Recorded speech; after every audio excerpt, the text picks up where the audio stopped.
Primero que nada, te quiero agradecer. Muchas gracias, Ramón, por recibirme. Gracias a ti, gracias por haber venido, gracias por hacer la entrevista, gracias también por descubrir esta región que tiene desde la alta montaña hasta el mar, hasta la Costa Brava, con lo cual tenemos un poquito de todo y posiblemente es una de las regiones más bonitas que hay en toda la península, ¿no? Totalmente, sí. Digo, no la conozco muy bien para poder compararlo con otros lugares, pero con lo que yo he visto es un lugar que la verdad se me hace muy bonito, muy padre y tengo muchas ganas de poder regresar por aquí, de poder explorar más. Pero lo primero que te quería preguntar es, según lo que tengo entendido, tú naciste en 1951 en Barcelona. ¿Por qué estás aquí en Girona? Vale, muy bien. Es verdad, soy del 51, soy de Barcelona, toda mi vida he estado en Barcelona, pero mi abuela era ya de aquí, de Gerona. Y yo me casé, mi mujer es también de aquí. Con lo cual yo venía a pasar los fines de semana y los veranos aquí. Y bueno, ya me hice una casa, ya pensando que cuando me hiciese mayor me gustaría estar tranquilo aquí. Y al final, Que todavía faltan an- varios años para que sí, te hagas mayor. antes de la COVID ya empecé a instalarme, hice mi laboratorio, que no es un laboratorio propiamente dicho, porque en realidad es como una biblioteca de perfumes, ¿no? Porque los laboratorios blancos, asépticos, farmacéuticos, luminosos, a mí no me gustan, no me inspiran en absoluto ni confianza ni nada, ¿no? Ni cercanía, ni son cualitativos, ¿no? Entonces yo me he hecho un laboratorio rodeado de maderas, íntimo, porque yo trabajo además mucho de noche, me gusta la tranquilidad, la soledad, un poquito el no estar interferido por nadie ni por nada, con lo cual aquí me he sentido cómodo y me he instalado aquí y ahora ya vivo definitivamente aquí. Y aquí en este lugar en el que estamos ahora es el lugar donde tú haces tus perfumes. Sí, es decir que, bueno, yo he tenido varios laboratorios a lo largo de mi trayectoria, en Milurgia, en Puig, incluso ya con mi marca Monegal he tenido otro, pero este es el que verdaderamente he hecho para mí. Es el íntimo, es mi templo, ¿no? Es mi lugar de refugio y es mi lugar de trabajo. Que lo utilizo poco de día, sí que lo utilizo para lo que son los trabajos de pesada y eso, pero para inspirarte, para trabajar, para pensar, lo hago de noche y en un ambiente parecido al que estamos ahora. Y me gustaría saber un poquito más de dónde estás ahorita actualmente en términos de la creación de perfume. ¿Cuántos perfumes estás haciendo más o menos en este momento? ¿En qué estás trabajando en este momento? Bueno, tú quieres saber mucho, tú quieres que yo te cuente lo que ni yo mismo sé. No, ¿Por qué? porque en principio tengo varios trabajos, varias vías abiertas, Ok, nunca las cuento para no estresarme. Yo soy de las personas, digamos que en estos momentos ya me ayuda la siguiente generación, que es la quinta, que es Óscar, Laura y Héctor, y ellos, digamos, me descargan de todo este día a día estresante que hace que realmente no seas tan productivo. Con lo cual, intento olvidarme de los proyectos con los que estoy trabajando. No ok. lo sé, pero unos cuantos, ¿eh? Sí, claro, ok. Entonces estás trabajando en algunos proyectos, ¿no te gusta decir, o sea, no te gusta contar el número de proyectos en los que estás No, trabajando? pero para Adolfo Domínguez estoy trabajando en 4 o 5, para Ramón Monegal en 6, para, en fin, Sí. y otros clientes que tengo, pues trabajo por muchos. Y bueno, me imagino que cuando trabajas para alguien como Adolfo Domínguez, te llega la demanda, Sí, por ese lado te habla el cliente, pero cuando tú estás trabajando para Monegal Perfumes, sí. me imagino que eres básicamente tú el que decide Soy cuándo libre, soy empezar. libre, me siento artista porque no dependo absolutamente de nadie. Sí que escucho, sí que mis hijos participan, es decir, en estos momentos, sobre todo Olga, Laura y Óscar están implicados en el proceso de lo que es el desarrollo y creación de las nuevas fragancias. ¿Por qué? Porque ellos van a ser los que van a tomar un relevo natural también. Y cada vez son más importantes y me permiten descargarme a mí de otras responsabilidades, ¿no? Sí, totalmente. Digo, tú eres la cuarta generación, viene la quinta justo atrás y tus nietos, la sexta, ya también están en preparación, entonces, Sí, sí, porque cuando trabajo con niños, yo había trabajado ya con niños y realmente me había llevado una sorpresa de, digamos, la facilidad que tienen para oler, la facilidad que tienen para memorizar, tiene un sentido del olfato que está virgen, que realmente la memoria olfativa también está virgen y se la producen y es brutal la eficacia de un sentido del olfato infantil en comparación con un sentido del olfato de adulto que es bastante durillo. ¿Ellos te ayudan a crear perfumes ahora o solamente los estás enseñando?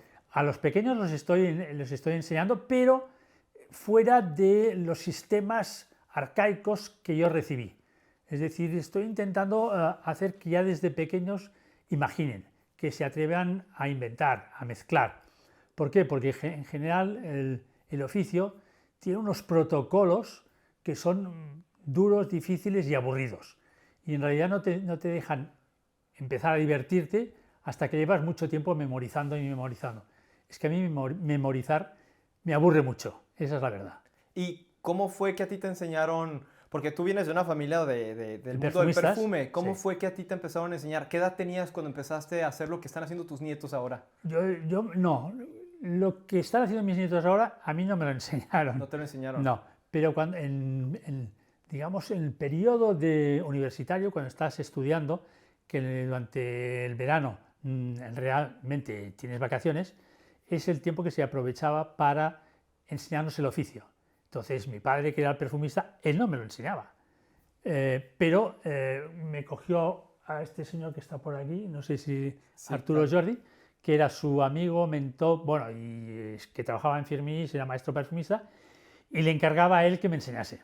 ¿Por qué no te enseñaba tu papá a ti directamente? La verdad es nunca se lo he preguntado. Ya no se lo puedo preguntar porque ya no está aquí, pero es una de las preguntas que me quedaron por hacerle. Es decir, ¿por qué tú no te dedicaste a mí como yo me he estado dedicando a mis hijos? ¿No? Sí, claro, totalmente. ¿Y cómo fue que tu papá construyó una relación con él? ¿Cómo se conocieron ellos dos, Arturo Jordi y tu papá? Arturo Jordi, bueno, él estaba en Firmenich, Firmenich bueno, es un proveedor muy importante, suizo, serio, y que además nos ayudó mucho. Nosotros tenemos una marca, Milurgia, muy importante en España, y en el año 1936 estalla la guerra civil hasta el 39, que empieza la Segunda Guerra Mundial, y en todo ese periodo, claro, nosotros quedamos aislados, la fábrica no se quedó paralizada, pero casi, y Firmenich nos prestó un laboratorio en la Jonction para poder desarrollar nuestros perfumes, incluso mezclarlos y enviarlos a los países extranjeros a los cuales nosotros vendíamos la marca. Y Es decir, que había una relación, era otra época, era una relación entre las familias, la familia Firmenich y la familia Monegal, igual que con la familia Guerlain teníamos mucha relación. Y entonces las cosas se hacían de otra manera.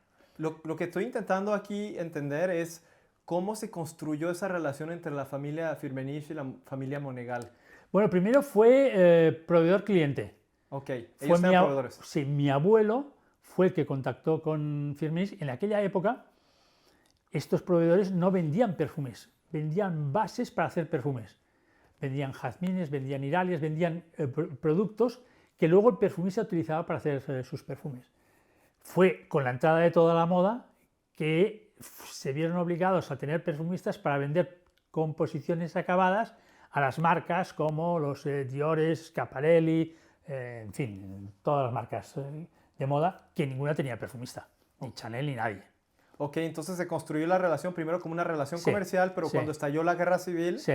ya estaba la relación construida un poco Había más una allá. relación ya construida, éramos proveedor-cliente, hubo un problema, ellos salieron a ayudarnos y realmente nosotros lo aceptamos. Mi padre se trasladó a Suiza para montar el laboratorio y para ponerlo en marcha, estuvo allí varios años y bueno, y a partir de ahí quedó ya una relación muy importante entre las dos casas, ¿no? Sí, ok. Y las familias, porque yo he conocido a todos, a los Robert, Andrea, a todos, Fred, Andrea, a todos los Firmenich, los he ido conociendo a todos, a toda la familia. Ok, entonces cuando tú eras joven y que estabas estudiando, empezaste a estudiar la carrera de arquitectura, ¿no?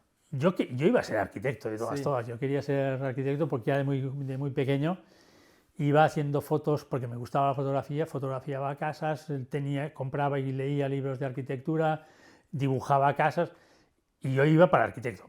Pero empecé a estudiar la carrera de arquitectura y en los veranos en las que iban enseñando el oficio de perfumista, que era como una obligación en la familia, aprenderlo, a pesar de que luego tú hicieses otras cosas.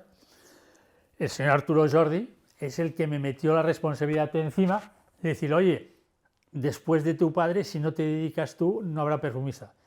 Y él me metió la responsabilidad y hubo un momento en que me dijo, tienes que escoger, si te quieres dedicar a la perfumería, tienes que escoger entre la arquitectura y la perfumería para dedicarte al 100%. Y eso es algo que me gustaría entender un poquito más a profundidad. Tú ya estabas estudiando la carrera de arquitectura cuando te ibas los veranos allá, ¿verdad? Sí. Antes de que el señor Arturo Jordi te recomendara o que te dijera tienes que escoger un camino, tú ibas a Ginebra a que él te entrenara, a que te enseñara. Enseñar el oficio. Y también fuiste a Graz, ¿no? Esto ya fue después. Ok. Es decir, cuando ya me dediqué al 100%, luego seguí en Ginebra, hice Graz, hice París y hice Barcelona. Ok. Y cuando te ibas los veranos a Firmenich en Ginebra, ¿qué tipo de cosas eran las que te enseñaban cuando estabas allá? Memorizar. Era la cosa. Es decir, en realidad yo seguíamos el método Jean Carles, que era el famoso Jean Carles de Ruhr Bertrand, que era un poquito el método con el cual nos estábamos creciendo los nuevos perfumistas, ¿no? Pero el inicio era memorizar. ¿El método Jean Carles es memorizar? No, el método Jean Carles después viene, la primera fase, la fase de inicio, es memorizar. Okay. Y después es combinar los diferentes ingredientes dependiendo de las fases. O sea, los acordes desde más básicos a irlos engrosando, ¿no? Pero el kit de la cuestión es que todo ese periodo de memorizar es muy complicado. ¿Por qué? Porque memorizar olores no es lo mismo que memorizar audios o memorizar pinturas, no. Los olores, cuando tú los puedes asociar a un objeto concreto, son fáciles de memorizar. Es decir, el olor de una rosa que tú asocias a la imagen de la rosa o el olor de un plátano que tú asocias al olor de un plátano, son fáciles. El problema está en que cuando la mayor parte de olores no tienen asociación. Todos, por ejemplo, los productos químicos no tienen ninguna asociación. Un aldehído, memorizar consiste en buscar la imagen para asociar el olor del producto que sea, para luego siempre más, cuando tú hueles el olor, asocias la imagen y sabes qué olor es. Y esto es un entrenamiento muy pesado, porque no siempre sale rápido. Porque Arturo siempre me decía, hueles esto, ¿a qué te huele? ¿A qué lo asocias? ¿Qué te imaginas con eso?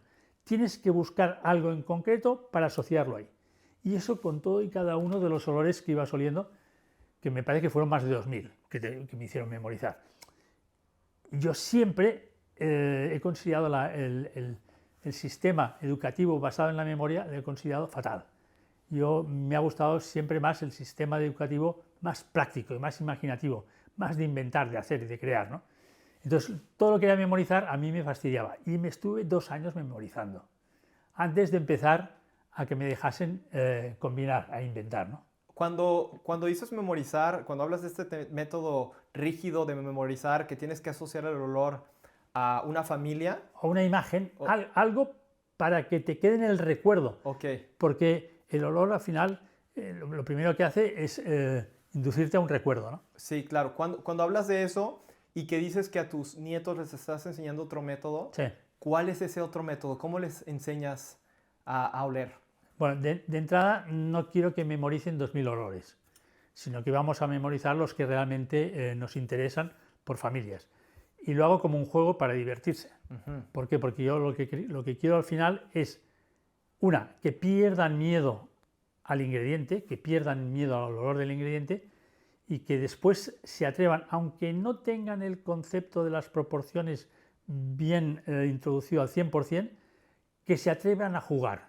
Digo, es lo mismo que jugar con colores o en la cocina, que es jugar con aromas.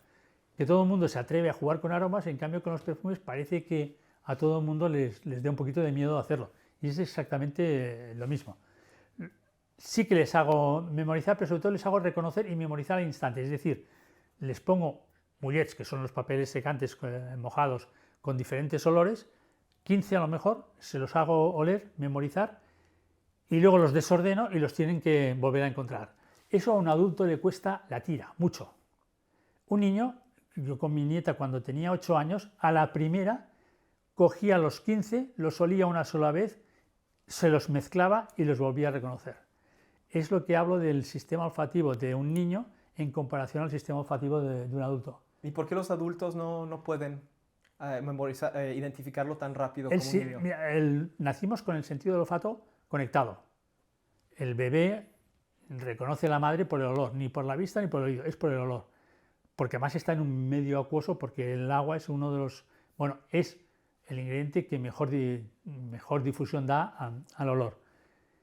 Y realmente nacemos con el sistema olfativo en marcha.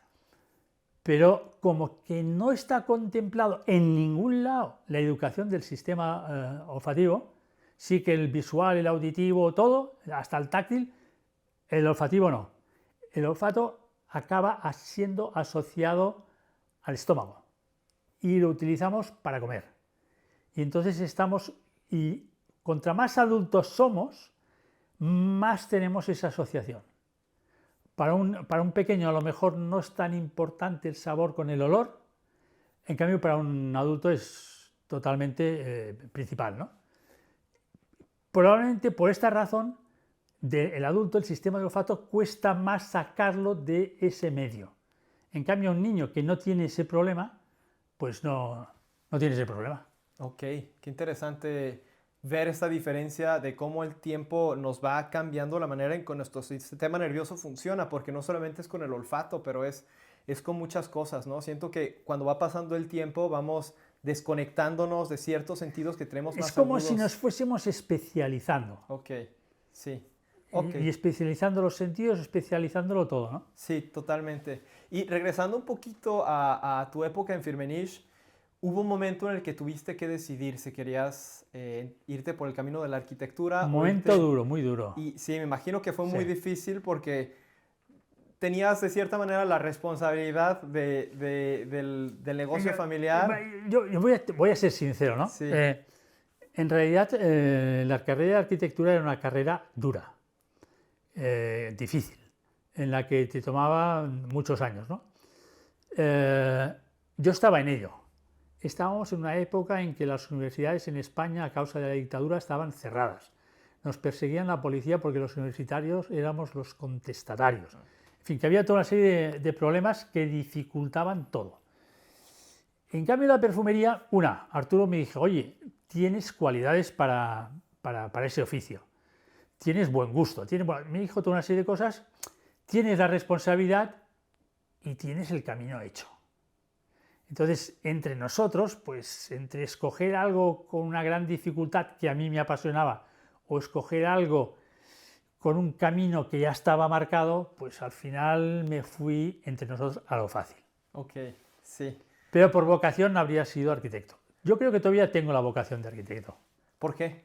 Porque me emociono cuando veo obras, me emociono cuando veo documentales, los espacios, bueno, me dejan boquiabierto, ¿no? Es decir, Sí. mucho más que con la pintura y que la escultura. La arquitectura me tiene...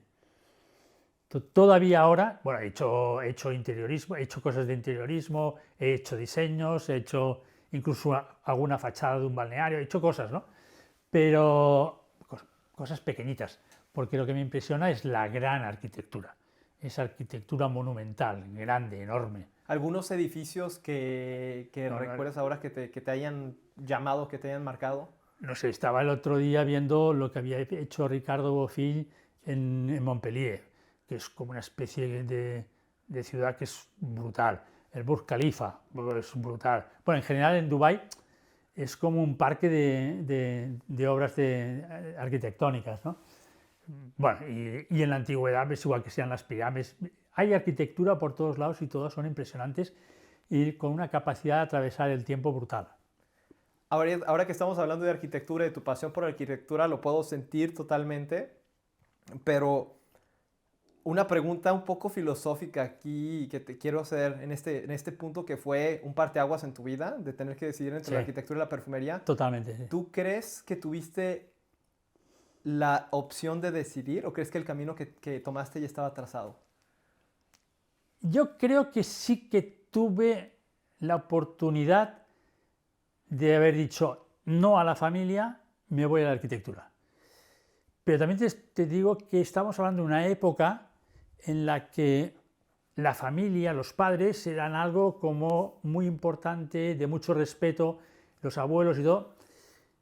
Posiblemente hoy me habría decantado por la arquitectura, pero en aquellos momentos el decir que no a la familia era algo que había que sospesar bien. Era una variable que tenía mucho peso para tomar una Sí, decisión sí, de ese sí, nivel. sí. Y más tal como Arturo me la puso diciendo, oye, que no hay nadie más, que tienes que ser tú o tú, ¿no? Y me imagino que, digo, te recomendaron irte por ese camino, en este caso Arturo te recomendó irte por ese camino porque no había nadie más, pero también porque vio Sí. muchas cualidades en ti. Yo creo que él vio algo, ya sabía que lo de memorizar no me gustaba porque lo veía y que yo tenía, bueno, una intuición que no es... Bueno, yo tengo una gran capacidad espacial que, traducido en perfumería, es una capacidad de imaginar. Yo siempre digo que soy un inventor de olores. Un inventor de olores quiere decir que combinas olores para inventar uno nuevo. Yo creo que él lo vio y que tenía esta necesidad, esta pasión por hacerlo así, ¿no? Y eso posiblemente con sus alumnos a lo mejor no lo veía tanto. Y entonces yo creo que entre esto y, bueno, porque él se iba a apuntar una gran medalla si conseguía que yo me dedicase a la perfumería, pues al final todo acabó en... Pero sí que fue un momento, eso sí que lo recuerdo, de dudas importantes. Dudas importantes. Y ahora que mencionas que para él iba a ser una gran medalla que tú te dedicaras a la Sí. perfumería, ¿a los maestros perfumistas tienen un incentivo para que sus alumnos se conviertan en perfumistas exitosos? Mira, ahora te voy a decir en primera cosa. El título de maestro perfumista no existe. Posiblemente uno de los primeros en crearlo fue Firmenich, ¿no? Okay. Que era una manera de distinguir a un perfumista que además de perfumista se dedicaba a otra.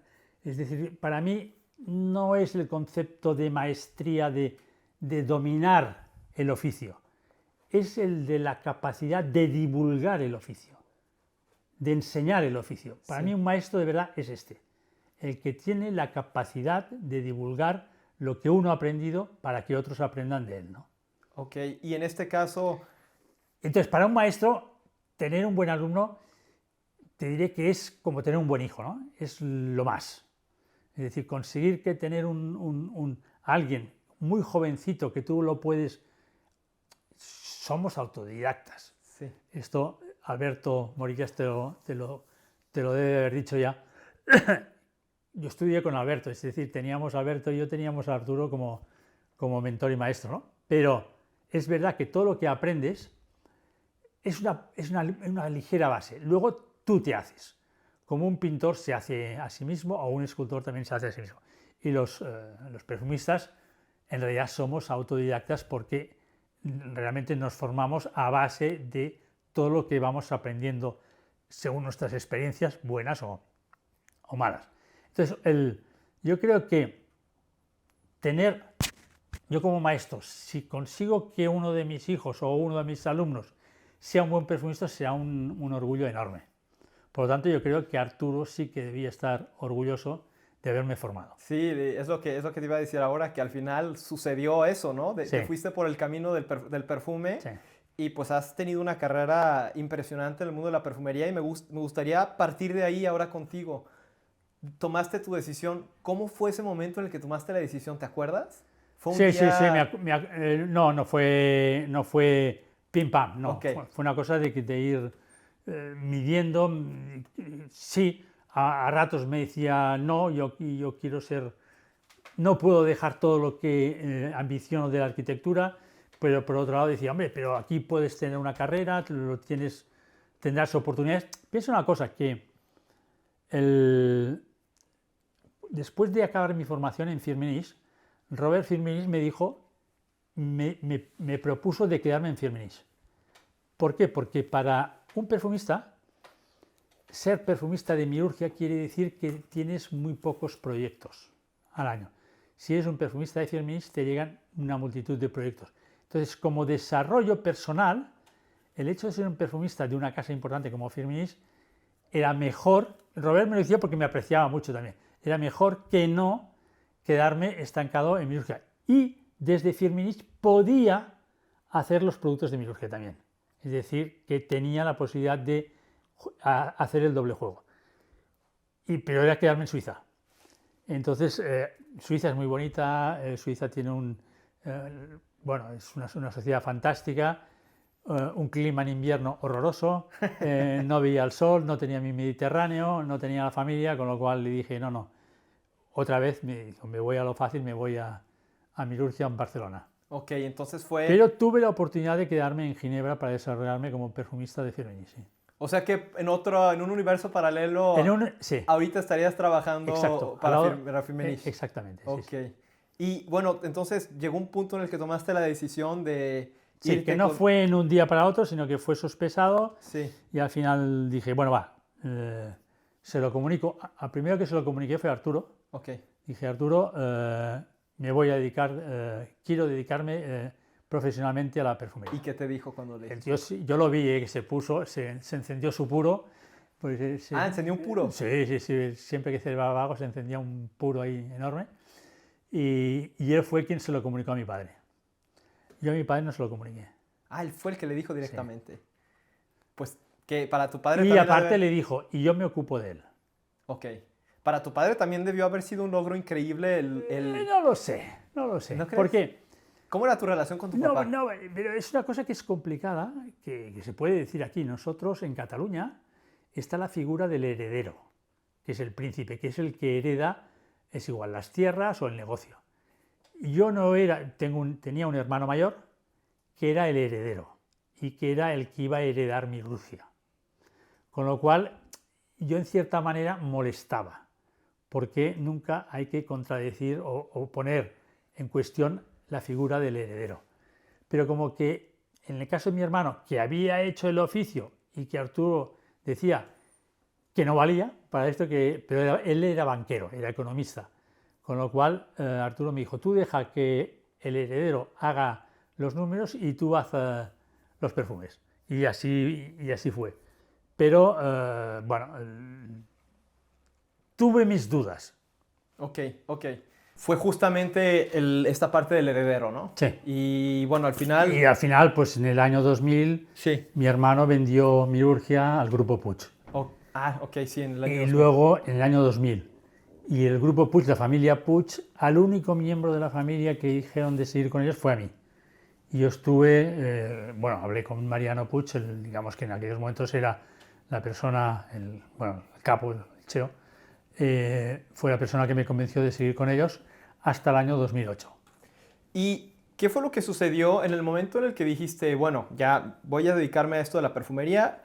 Le comentaste este tema a Arturo Jordi, y ya que le comentaste esto, que prendió su puro, ¿qué fue lo que pasó? ¿Te viniste a vivir a Barcelona?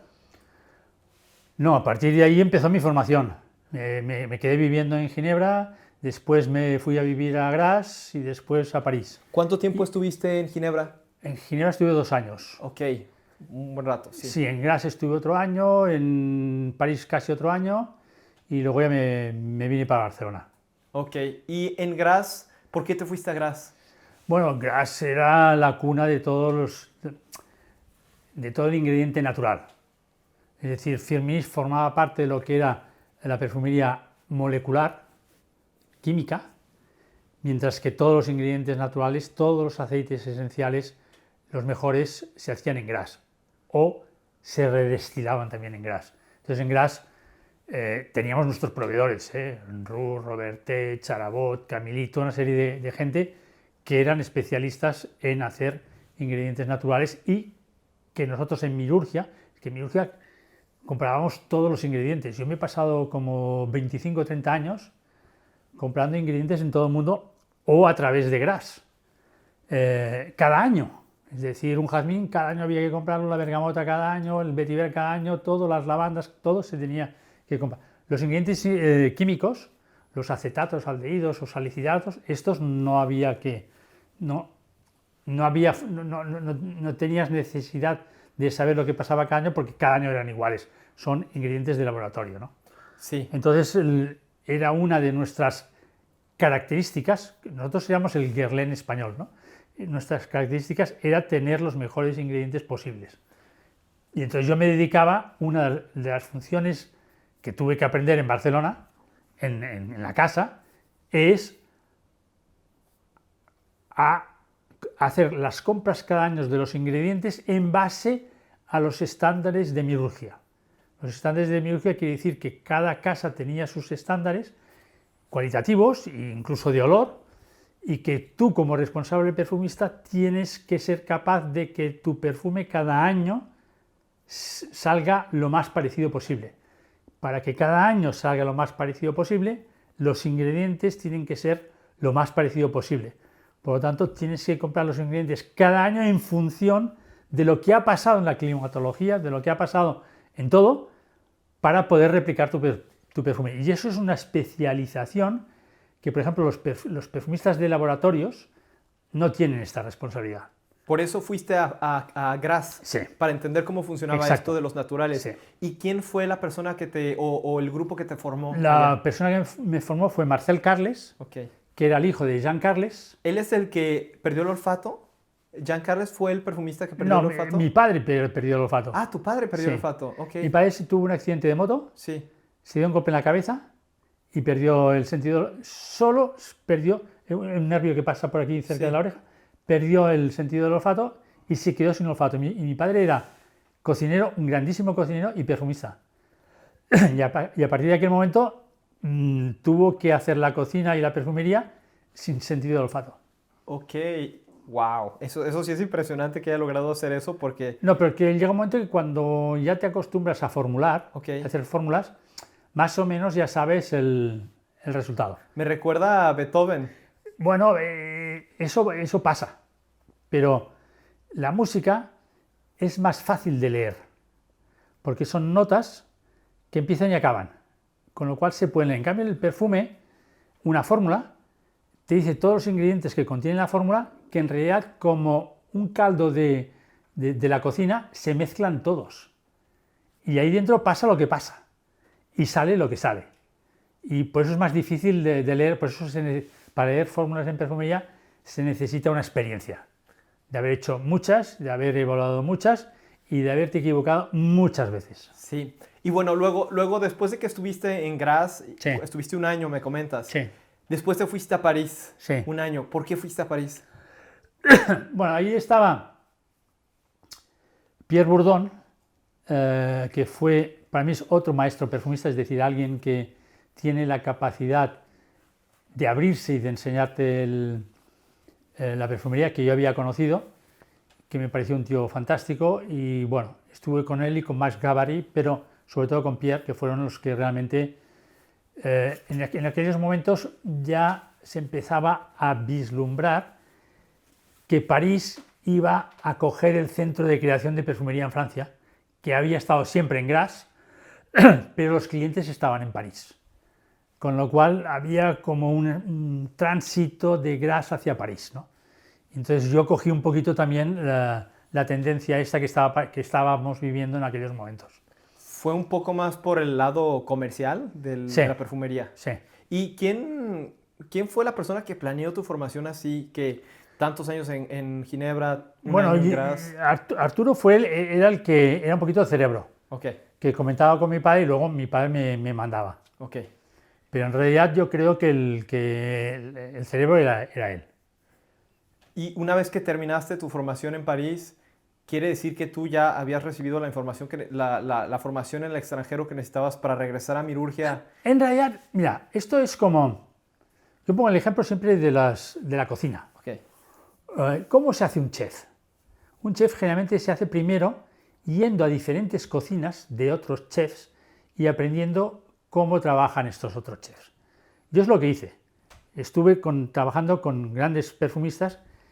les pesaba las fórmulas, veía cómo trabajaban y aprendía. Ya no solo lo que me decían y los consejos que te daban, sino que yo ya me estaba empezando ya a autoformarme, a base de ver cada uno de ellos cómo trabajaban los ingredientes. Unos trabajaban mejor los naturales, otros mejor trabajaban los sintéticos, las proporciones, que esto se aprende a base de pesar, después el cómo imaginaban la fórmula, que muchas veces, pocas veces era partiendo de papel en blanco, muchas veces eran porque combinábamos ideas diferentes, de perfumes diferentes, de fases diferentes, que entonces se combinaban, las mezclábamos y salía el resultado, habíamos inventado un nuevo olor, ¿no? Pero para mí lo más claro es pensar, es el chef que ha estado trabajando en cocinas de 3 estrellas Michelin en diferentes países, con grandes maestros, y que ha aprendido y ha visto lo que ha visto y ha aprendido lo que ha podido aprender, ¿no? Sí. Antes de entrar en Barcelona, en Barcelona pues entraba como novato. Totalmente, sí, entiendo completamente lo que me quieres decir o bueno, lo que me estás explicando. Y cuando me explicas esto, entiendo cómo fuiste a diferentes lugares para ir aprendiendo cómo hacían los perfumistas cosas diferentes. Sí. Y toda esta información que aprendiste en varios lugares, te lo trajiste para poderlo usar tú y poder usar o no usar. Usar o no usar. O hacer todo lo contrario, porque cuando eres joven y ves a los grandes, muchas veces la tentación es hacer todo lo que ellos no hacen. Pero es verdad que aprendes mucho. ¿Cómo hubiera sido diferente la formación de alguien que se hace perfumista, por ejemplo, dentro de Firmenich? Bueno, en primer lugar, en Firmenich tienen un problema, o tenían un problema, y es que estaba todo volcado alrededor de sus productos. Es decir, que cuando yo trabajaba allí, pues cuando utilizaba sus ingredientes me premiaban. Y si utilizaba ingredientes de la competencia, como podía ser IFF, me castigaban. Es decir, que había un poquito la idea de que lo bueno es lo nuestro y lo demás no. La ventaja mía era que yo podía estar realmente cogiendo lo mejor de Firmenich, más lo mejor de IFF, más lo mejor de Roure Bertrand, más lo mejor de Givaudan, y podía jugar, tenía la libertad de jugar con todos ellos. Claro, eso es algo que cuando estás en un club, como era Firmenich, es más complicado de hacer. La desventaja, me imagino, que es que una vez que no estás en ningún club, sí, no tienes acceso a los mismos ingredientes, ¿verdad?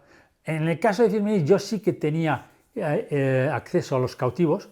Cada casa, cuando tienen unos procesos de investigación para encontrar nuevas moléculas muy importantes, y que una vez las han descubierto y las han patentado, en general están unos años que solamente las utilizan ellos y nadie más tiene derecho a utilizarlas. Entonces, ¿qué pasa? Pues que estos ingredientes que han sido muy importantes en su momento, cuando estás fuera no tienes acceso. Pero en el caso de nosotros, como que había esa relación tan especial y teníamos nuestro laboratorio también en Firmenich, yo tenía acceso a las moléculas cautivas de Firmenich, pero no a las de Givaudan, no a las de Roure, a las de otros no tenía. Ok, entonces tenías acceso a las de Firmenich. Es decir, mi paleta era muy amplia, mucho más que lo que es ahora, y mucho más rica en cuanto a que tenía acceso a cosas que otros perfumistas no tenían acceso. Ok, entiendo. Entiendo ahora que también fue una posición muy privilegiada en la que estuviste porque tuviste acceso a varias cocinas, como le dices tú. Pero, sí, porque yo era cliente. Claro, era un cliente que tenía como proveedor a todas estas casas de perfumería, de esencias, y como cliente a mí se me abrían las puertas. Ok, sí. Que a lo mejor un perfumista de Firmenich solo tenía acceso a lo de Firmenich y no tenía acceso a las otras casas porque eran su competencia.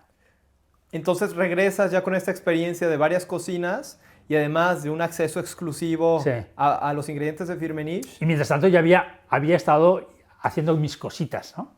¿Dónde estuviste haciendo tus cositas? No, en ellos.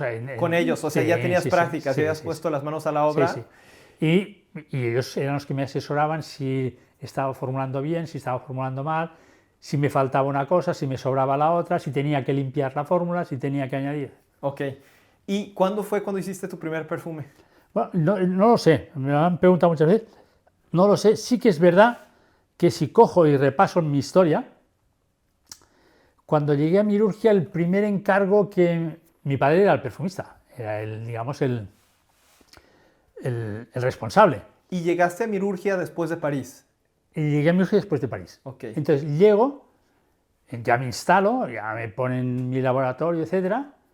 Y yo recuerdo, bueno, recuerdo porque es lo que he visto, que el primer encargo que recibí, que salió al mercado, porque a lo mejor había hecho cosas que no habían salido al mercado, fue hacer antes, en un proyecto tú hacías un extracto, que era el perfume, y luego hacías los derivados, la eau de parfum, lo de toilette, etc. Yo recuerdo que mi padre había sacado un perfume que se llama Faisa, que después yo también lo he replicado en mi colección. No lo he replicado, lo he inventado, porque Faisa fue un perfume que ya hizo mi abuelo, mi padre hizo una versión suya y yo hice la tercera versión. Pero bueno, yo cuando llegué a Mirurgia hacía poco tiempo que había lanzado Faisa, con un extracto y con un perfume de tocador, y había que hacer la eau de toilette, que es, digamos, era el producto más bajo, ¿no? Las fórmulas ya estaban hechas, ¿eh? Digo, no me invento nada aquí. Y mi padre me dijo, tienes que hacer la adaptación del extracto Faisa a una eau de toilette. Entonces el trabajo que hice fue reformular este extracto en estructura de eau de toilette, es decir, con más notas volátiles, más barato, con menos absolutos, etcétera, etcétera, sin las infusiones. Bueno, hice la adaptación, pero además no sé a quién se le ocurrió que se presentó en un frasco que no tenía nada que ver con el original. Digo esto porque al final yo creo que el trabajo fue correcto, pero fue un fracaso total. Okay. Pero yo creo que fue porque lo presentamos en un vidrio que era de color azul cuando el otro era transparente. Una cosa un poco rara, y realmente no funcionó. ¿Y cómo fue para ti el hecho de que no me influyó en absoluto. ¿No te hizo hacerte preguntas de...? Sí, me hice las preguntas y yo llegué a la conclusión que no era culpa mía, Okay. eso siempre pasa, sino que era culpa que lo habíamos presentado mal. Okay. Un perfume no es lo que es, un perfume es lo que explica. Entonces, para explicar un perfume hay que vestirlo, hay que ponerle una historia. ¿Te refieres al marketing? Sí, que es muy importante. Cuando en aquella época no existía el marketing, siempre ha existido el marketing. Lo que pasa es que no tenía la denominación pomposa de marketing, ¿no? Y la gente que se dedicaba al marketing era gente que vendía y que como tenía que vender necesitaba explicar historias. Eso siempre ha sucedido. Entonces, yo creo que esta eau de toilette Faisa, que era esta adaptación del extracto, el extracto era la flor más hermosa que jamás ha existido. O sea, era un perfume de flor. Con lo cual olía bien, sí o sí, ¿no? Y tenía un frasco tallado muy precioso, ¿no? Entonces, nosotros al hacer la eau de toilette hicimos un frasco muy funcional, de un azul muy funcional, que no tenía nada que ver con la flor, o sea, no explicaba realmente lo que era el perfume. ¿En qué año fue eso más o menos? Yo creo que fue en los años 70, más o menos sobre el 77. 77. Y Sí. 2 años después llegó un perfume que se llama Alada. Sí. ¿Ese fue tu primer éxito? Sí. Ese fue el perfume que me puso en el mapa. ¿Por qué? Es una buena pregunta, porque además es un perfume... Hay gente que ya hace tiempo que se ha descatalogado y hay gente que me pide volverlo a hacer, lo he repasado y es un perfume del que no me siento orgulloso. ¿Por qué? Porque no está bien hecho. Tiene defectos. Tiene demasiados defectos, ¿no? Pero fue un proyecto que llega a Mirurgia y, bueno, que Mirurgia desarrolla, que tenía que ser... Mirurgia tenía un consumidor bastante de una cierta edad. Y este era el primer proyecto que Mirurgia tenía que hacer para gente joven. Entonces, para una chica joven. ¿Cuál era el segmento que tenía Mirurgia antes de Era eso? más media edad. Media edad Sí. es... Entre 28, 29, 30, 40, 50, ¿no? Es de gente adulta, no de gente joven. Y en cambio la competencia, en el grupo Puig tenía sus cosas, era mucho más joven y nos estaban pegando caña, ¿no? Entonces llega este proyecto y mi padre decide que como que es una generación que no es la suya, mejor me encargue yo. Y entonces, vale, pues cojo, me encargo yo, hago, pero con un problema, es que yo hice el perfume, hubo un diseñador que hizo el frasco, hubo un publicista que hizo la publicidad y hubo un grafista que hizo toda la imagen gráfica y no nos veíamos. Es decir, que fue cogido una cosa por aquí, otra por aquí, otra por ahí, juntado y se lanzó. Pero realmente fue la primera vez que Mirurgia era la casa más importante que estaba en España. Teníamos una distribución enorme, una fuerza enorme. Y fue la primera vez que Mirurgia hizo publicidad en televisión. Y entonces se inventaron un eslogan que decía alada, una gota, un beso.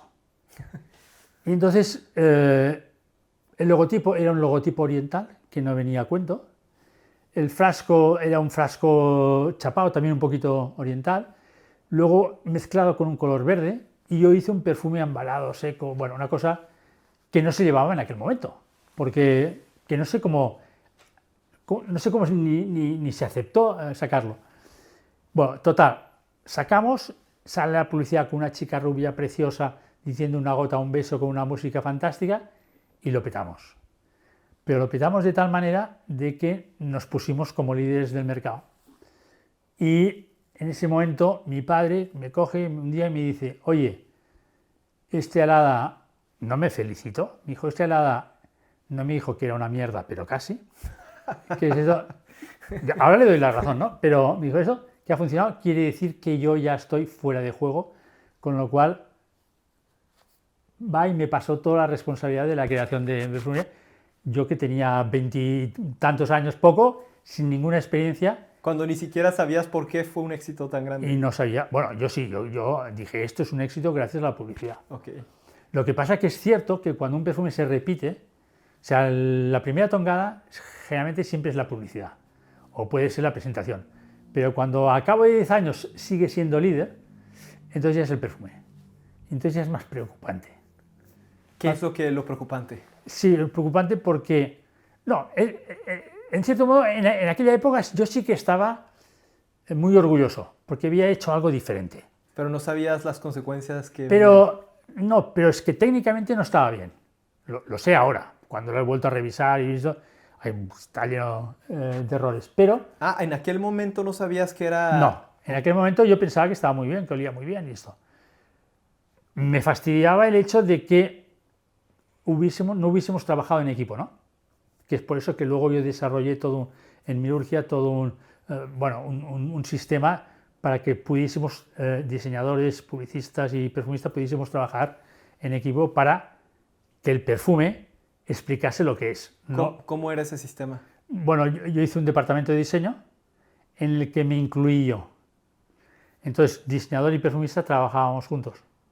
Es decir, y tuvimos muchos éxitos gracias a esto, de que el diseñador y el perfumista era un centro en el que además incorporé gente que no era del sector. Un poquito para dar una visión diferente. Había un escenógrafo, un arquitecto. Bueno, la cuestión es que era...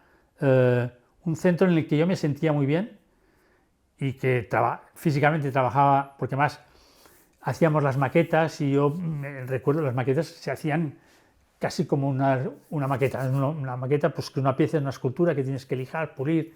¿Para hacer la botella? Sí, pero primero hacías la maqueta. Y entonces a mí como que me gustaba diseñar y dibujar. Era un prototipo. Sí, también me gustaba hacer el prototipo.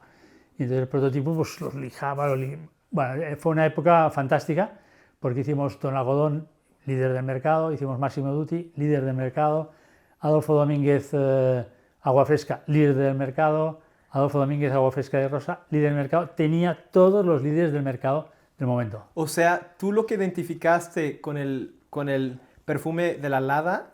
No, con Alada no. pero- Bueno, yo hice Alada que dije de todo.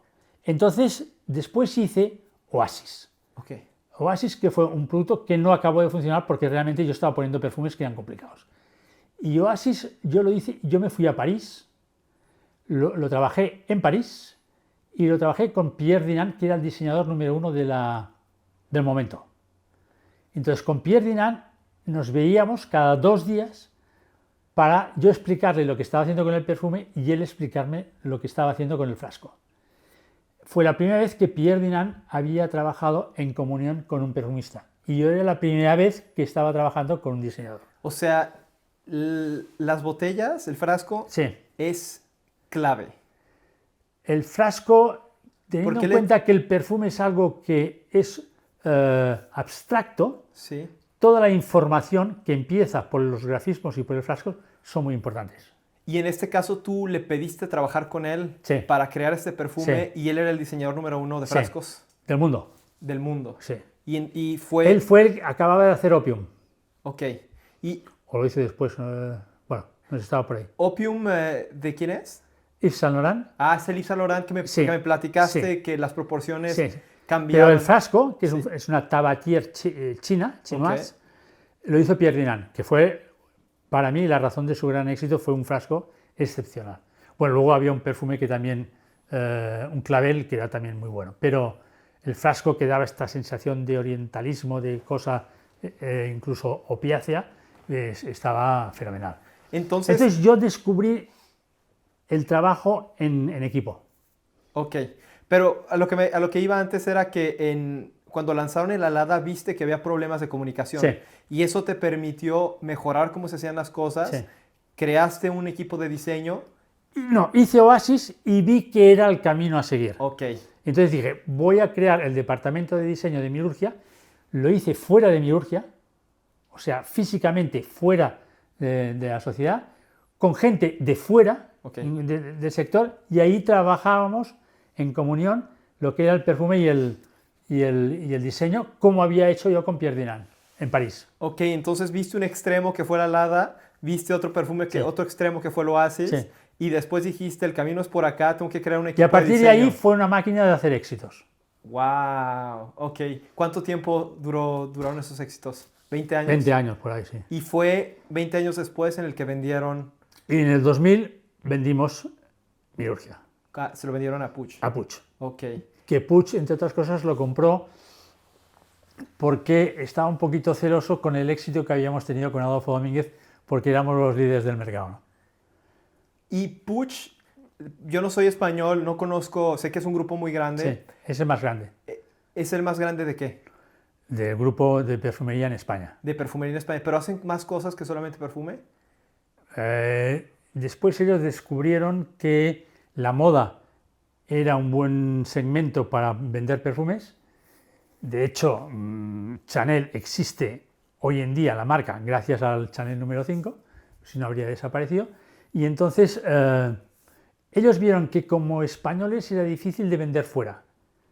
Y entonces empezaron y cogieron un diseñador español que estaba en París, que se llamaba Francisco Rabaneda, que es Paco Rabanne, y firmaron la licencia e hicieron la licencia de perfumería de Paco Rabanne. O sea, el Paco Rabanne era un español en Sí, París Sí, y que se llamaba Francisco Rabanera. sí, Rabaneda. Y Sí. después Pero genera... su marca era Paco Rabanne porque él estaba en París. Y él hacía sus cosas de metal, no, cosas muy, muy especiales, muy futuristas en aquel momento, Sí, que era muy, muy chiquitito, muy pequeñito, pero que tenía su gracia, ¿no? claro. Y entonces Puig hizo todo un equipo en París para llevar el Paco Rabanne. Eso funcionó muy bien, de tal manera que hubo un momento, cuando se les acabó la licencia a cabo de 20 años, tuvieron que comprar toda la marca para asegurar el perfume. Y compraron todo Paco Rabanne para tener asegurada la licencia del perfume, que era lo único que realmente daba dinero. Y entonces a partir de ahí Puig se especializó y empezó a comprar marcas. Por ejemplo, Jean-Paul Gaultier lo tiene entero, Nina Ricci lo tiene entero, es decir, que no solo el perfume, sino que tiene el perfume más la marca de moda. Y uno de esos a los que compró fue a Mirurgia. Sí, Mirurgia lo compró porque éramos su competidor aquí en España. Ok. Y bueno, porque, en fin. ¿Qué pasó a partir del 2000? Porque ¿Qué cambió? en realidad compró porque mi hermano les quiso vender. Si no, no hubiese. Si hubiese sido yo, no hubiese vendido. O sea, ¿tu hermano fue el que los buscó para que se los Sí, compraran? sí. ¿Por qué quería vender tu hermano? Eso es otra historia. Ok. Él era un banquero, no era perfumista. Ok. Entonces dijo, es el momento. Dijo, es el momento, y dije, la familia. Yo creo que una cuestión era, al final, pues es tentador, algo que vale muchos millones, pero que no los puedas tocar. Tú dices, tú eres accionista de esto que vale tanto, Sí. pero tú no lo puedes tocar. Ahora, si lo vendo, al día siguiente lo toco y puedo hacer otros proyectos, ¿no? Aunque también está la posibilidad de que si lo vendes después ganas más o ganas menos. Eso no lo puedes No, saber. pero la posibilidad que estaba en que él lo había heredado, como mi padre también lo heredó, como mi abuelo. Él, si no podía con eso, lo que tenía que haber hecho es dejárselo a sus hijos, no venderlo. Lo que no entiendo. Porque familiarmente, moralmente, tú no tienes, creo yo, no tienes derecho de venderte algo que no has hecho tú, sino que lo has heredado. A menos de que tus hijos reciban más beneficios si lo vendes ahora a que si lo dejas, ¿no? Bueno, sí, bajo el punto de vista económico sí, pero bajo el punto de vista moral y de guardianes del perfume, no. Ok. Entiendo tu punto. Pero ¿por qué tu hermano el que era el heredero de la empresa? ¿Por qué? Si tú eras el perfumista de la Pero empresa, ¿no? él era mayor. Ok. Entonces, como los príncipes, los reyes, pues Él heredó todo. ¿No lo dividieron en una parte para no, la no lo heredó todo. La empresa sí. ¿Qué quiere decir que no lo heredó todo, pero la empresa sí? Me refiero, ok, ya te entendí. Sí. O sea, la empresa, él era el heredero. Para que no se divida, Sí. pues en Cataluña había bueno, esta costumbre Sí. de, para no dividir, pasárselo a uno. ¿A quién? Al mayor. Ok. Si el mayor es tonto, es igual. Ok. Sí, lo entiendo. Y tú estabas adentro Sí, de esa empresa. sí, Que él era el que decidía qué era lo que pasaba. sí. Y cuando lo vendió, tú te quedaste adentro porque el grupo Puig quería que siguieras tú ahí adentro. Exactamente. ¿Por qué querían quedarse contigo? Porque yo había hecho todos los éxitos de Mirurgia. O sea, tú eras el... No, o sea, a ellos la figura del economista les importaba un poco, pero la figura del perfumista, del creador, que además era perfumista y diseñador también, ¿no? Pues dijeron, oye, si este tío ha hecho el algodón, Massimo Dutti, Adolfo Domínguez y todo esto, mejor tenerlo con nosotros. Y por eso me pidieron de seguir con ellos, con la excusa de que yo tenía que defender el ADN de Mirurgia. Yo solamente puse una condición y era, vale, pero no trabajaré para ninguna marca fuera de la mía. O sea, se acabó Don Algodón. No, esta sí, Okay. que no fueran Mirurgia, pero no trabajaré ni Paco Rabanne, ni Ricci, ni... Okay. Las marcas del grupo yo no trabajo para ellas. ¿Por qué no quieres trabajar para ellas? Porque yo quería solamente trabajar para la mía. Ok. Pero fue algo que Mariano Puig me aceptó sin ningún problema. ¿Y qué fue lo que cambió una vez que se hizo la adquisición? No, al cabo de los 8 años, yo mientras estuve ahí, digamos que mantenía el interés por mantener la marca Mirurgia. Al cabo de 8 años, el grupo decide borrar la marca de Mirurgia y hacerla desaparecer. La hacen desaparecer y yo hablo con el grupo y les digo, con la familia, les digo, oye, mi presencia aquí ya no tiene ninguna necesidad porque, una, no voy a trabajar para lo vuestro y si ya no hay Mirurgia, ya no trabajo para Mirurgia, con lo cual llegamos a un acuerdo perfecto, ningún problema. Bueno, de todas formas, sigo trabajando en el grupo con la marca Adolfo Domínguez, ¿no? ¿Y fue el momento en el que decidiste salir de ahí? Salgo de ahí y entonces de repente me encuentro, no tengo el peso ni la responsabilidad de la familia, que era muy fuerte, no tengo la responsabilidad del grupo Puig, ahora puedo hacer lo que yo quiera. Y aquí es cuando, como yo diría que la mayor parte de perfumistas que han estado trabajando para otros, si un día tienen los recursos y tienen la libertad, lo que haces es tu marca. Ok, sí, te entiendo totalmente. Aunque bueno, cuando lo platicas en retrospectiva de esa manera, parece muy obvio el haber tomado esa decisión y el camino, pero si regresamos a ese No, no, momento, es arriesgado, ¿eh? y eso es a lo que quiero ir yo, porque en estas conversaciones lo que intento hacer es Es tratar de, arriesgado porque meto mi patrimonio.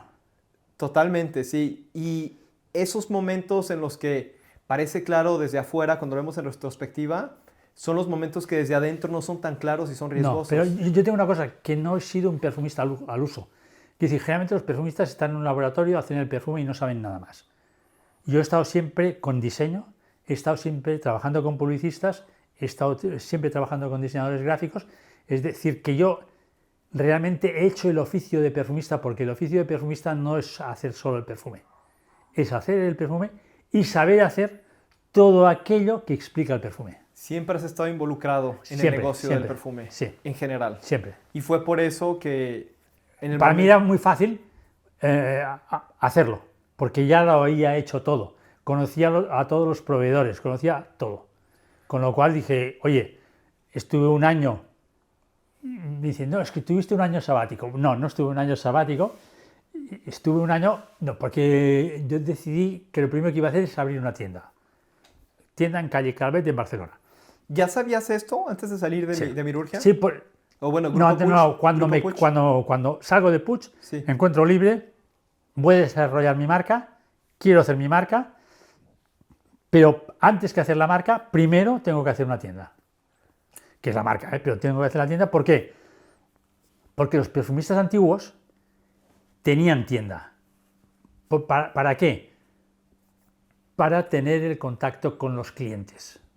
Los perfumistas eran como los cocineros antiguos que no los dejaban salir de la cocina y nunca tenían el contacto con los clientes.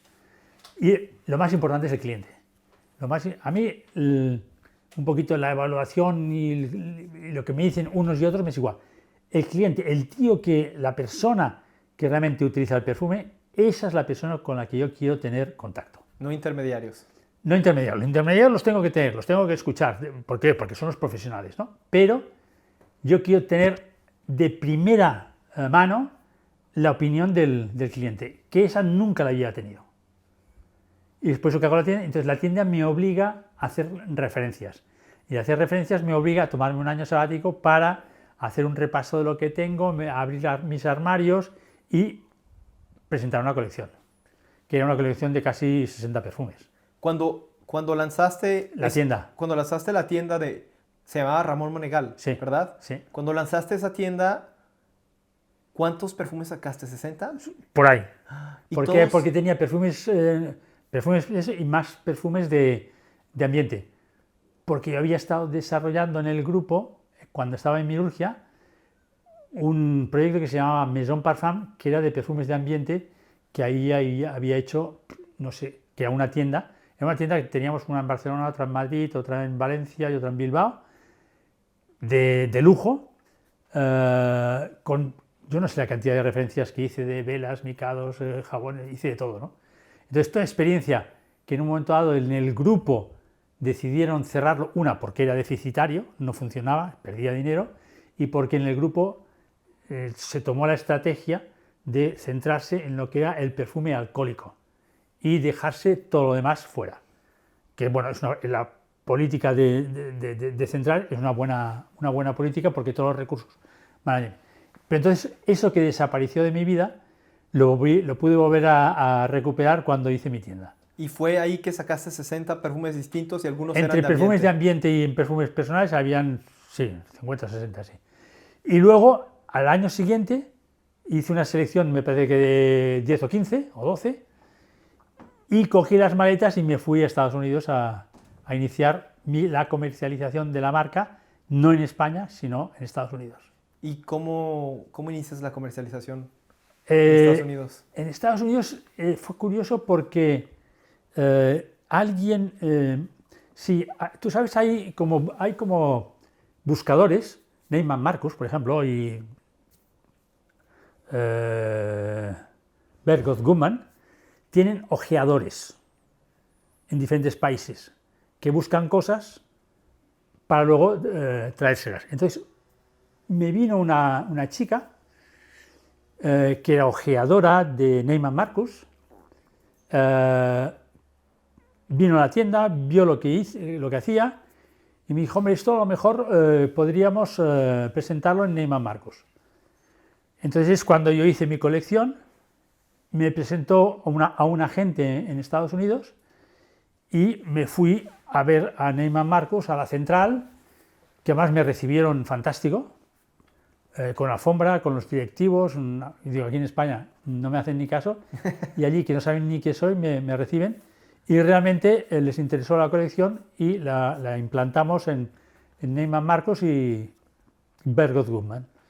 Y ahí fue mi inicio de lo que es la marca en internacional. Ahora ya estoy en más de 65 países, creo que son, siempre a nivel autor, a nivel pequeño, a nivel muy selectivo, exclusivo, pero la marca ahora ya funciona y tengo, bueno, claro, tengo la ventaja de tener a Óscar y a Laura y a Héctor conmigo, que son los que están llamados bueno, no a continuarlo, a hacerlo grande. De hecho, ya lo están haciendo. Yo ahora solamente me dedico a la parte creativa. ¿Cuáles son los países que tú has visto donde más hay demanda por esta perfumería de autor? Mira, la perfumería de autor, posiblemente el país que más demanda tenía de este tipo de perfumería era Rusia. Rusia fue un país donde se hicieron varias marcas ahí. Pasa que Rusia ha pasado lo que ha pasado y se ha ido todo un poquito... Pero en la época de la obertura rusa, porque Rusia, yo que he estado allí varias veces, son occidentales como nosotros, es decir, que bueno, yo no acabo de entender toda esta política que se llevan entre unos y otros, pero bueno, la cuestión es que en Rusia había un mercado muy bueno y ahí se hicieron varias marcas. Luego tenías toda la región de Oriente Medio, que es una región en la que la perfumería está muy presente y la buena perfumería todavía más, ¿no? Bueno, y luego estaba en Europa, por ejemplo, Francia iba con atraso, España iba con atraso. Italia no, Italia era de los que funcionaban bien, Inglaterra, Alemania llegó después, es decir que yo he vivido un poquito el nacimiento y el crecimiento de esta, ellos le llaman perfumería niche, yo le llamo perfumería independiente o de autor, ¿no? Y es un fenómeno que gracias a las redes se produce en todo el mundo, gracias a que hay toda una serie de personas que les gusta la perfumería, son realmente frikis de la perfumería, pero no de la perfumería comercial, sino de esta perfumería especial. Y entonces se empiezan a abrir puntos de venta de perfumería especial en todo el mundo. Dices, no, ya no es en París sí, yo voy, pero bueno, pero en Rusia, cadena, en los plétoras, bueno, en todos lados empiezan a salir frikis que no quieren la perfumería comercial y que solo quieren esta perfumería independiente. ¿Y tú crees que, bueno, yo también... Eso es fruto de las redes, ¿eh? Sí, es fruto de las redes. Fruto de las redes, no, miento. Es fruto del deseo del cliente que quiere sentirse único, con un perfume único, y que los perfumes de marca se han convertido en el mass market porque venden millones de unidades y están buscando cosas especiales. Pero esas cosas especiales, si no tienes puntos de venta, no existen, no pueden existir. Entonces el gran cambio está en que empiezan a existir estos puntos de venta en todo el mundo y que además puedes vender directamente a través de las redes. Y eso es lo que hace que esto ya no es un fenómeno, eso ya es una tendencia imparable de que esta perfumería es la que va a sustituir a la perfumería que se llamaba exclusiva. ¿Tú crees que la perfumería, que le podría decir industrial, que son volúmenes muy, muy grandes... Perdona, y me he dejado Latinoamérica, que iba a decir... Latinoamérica también. Y me he dejado, que estaba con retraso, sí. Y en Latinoamérica, empezando por México, pero que hace un par de años han empezado y van como cohetes. Es decir, que claro, que esto es algo que las velocidades han cambiado. O sea, lo que antes tardabas 15, 20 años en hacerse, ahora se hace en un año o dos. Y en Latinoamérica, que iban, como en España, que íbamos atrasados, de golpe y porrazo, ha llegado la tendencia y está recuperando el tiempo perdido, pero en nada. Y ahora que mencionaste que tú crees que esta perfumería de autor ¿crees que va a sustituir a la perfumería industrial? Está sustituyendo a la perfumería exclusiva. El mass market siempre existirá. ¿Y qué es la perfumería exclusiva? ¿A qué te La refieres? perfumería exclusiva es aquella perfumería que cuesta de encontrar, que está distribuida en pocos puntos de venta Sí, y que hace que el cliente que las utiliza se sienta único. ok. Ese es el kit de la cuestión. Quiere decir que un cliente no tiene ganas de cogerse un perfume que lo llevan 2 millones de personas. Un cliente quiere conseguir un perfume que a lo mejor sea él el único que lo lleva en la ciudad. O sea, ¿crees que la cantidad de perfumes más únicos, como más artesanales, va a aumentar? No, está aumentando. Ya es una barbaridad porque como que hay el sistema de distribución, aunque sea solamente online, eso hace que hay miles de marcas de estas de autor o independientes. Yo la última vez que lo miré había más de 2000 en el mundo, ¿eh? Más de 2000. Que es una barbaridad, Sí. pero que es imparable.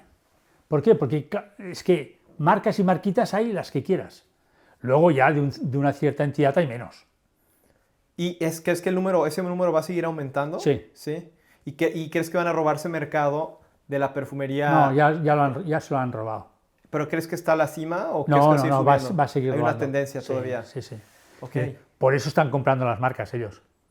ok, sí. Es decir, la gran industria están comprando a los que ya no son independientes. Ahora ya dependen de la gran industria, con lo cual han dejado de ser independientes. Pero hay muchas marcas que se han vendido y a unos precios, son unas inversiones, a unos ratios de compra impensables.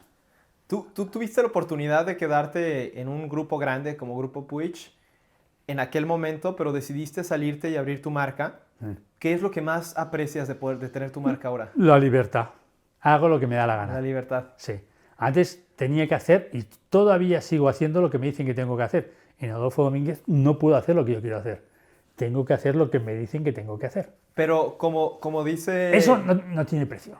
Como dicen en la película de Spider-Man, que le dice el tío, creo que se llama el tío Ben a Peter Parker, entre más libertad, más responsabilidad, ¿no? Sí. Entonces tienes más libertad de crear lo que quieres, Sí. pero al mismo tiempo tienes la responsabilidad de Sí. hacer que funcione el negocio. Bueno, yo tengo varias responsabilidades. Una, mi abuelo decía que teníamos que ser la familia guardianes del perfume.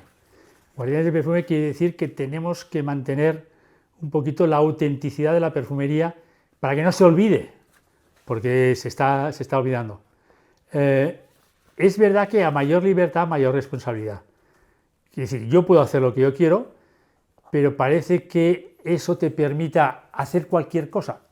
No es así. Realmente, cuando tienes esa libertad, es cuando te exiges todavía mucho más. Para que todo aquello que estás haciendo sea algo que valga la pena, que sea bueno. Y eso es justamente lo que quería preguntarte después. Quería entrar a esa parte de la creación también. Me gustaría entender un poquito más porque ahora todavía trabajas con ciertos diseñadores, pero también tú creas tus propios perfumes y me gustaría entender cómo sabes cuándo es un momento de crear un perfume. ¿Cuál es el input que te llega para decir es momento de crear un perfume nuevo? No, yo creo que no hay el momento. Bueno, hay veces que comercialmente o digamos los responsables de la marca pues son los que te dicen, oye, necesitamos uno más, dos más, una colección, lo que sea. Bueno, sí, porque si te quedas callado desapareces, ¿no? Esto es un poco como los influencers, ¿no? No puedes ser un influencer un día y luego estar 2 meses sin decir nada, ¿no? Si realmente quieres estar en el candelero, tienes que estar continuamente haciendo propuestas. Por lo tanto, cada año tienes que hacer algo, ¿no? Tú, como los modistas cada año tienen que hacer sus nuevas colecciones, pues un poquito tienes que hacer propuestas. Ahora, ¿en qué cantidad, cómo y cuándo? Esto ya, bueno, cada vez me aprieta más el lado pues, comercial o el lado, digamos, los que tienen la responsabilidad de la cifra, que yo no la tengo, tengo la suerte que no tengo la responsabilidad de la cifra, tengo la responsabilidad de la creación, pero tengo que dar respuesta a sus necesidades. ¿Y aquí a qué te refieres? ¿Te refieres a Monegal Perfumes? Sí, Monegal Perfumes. Ok.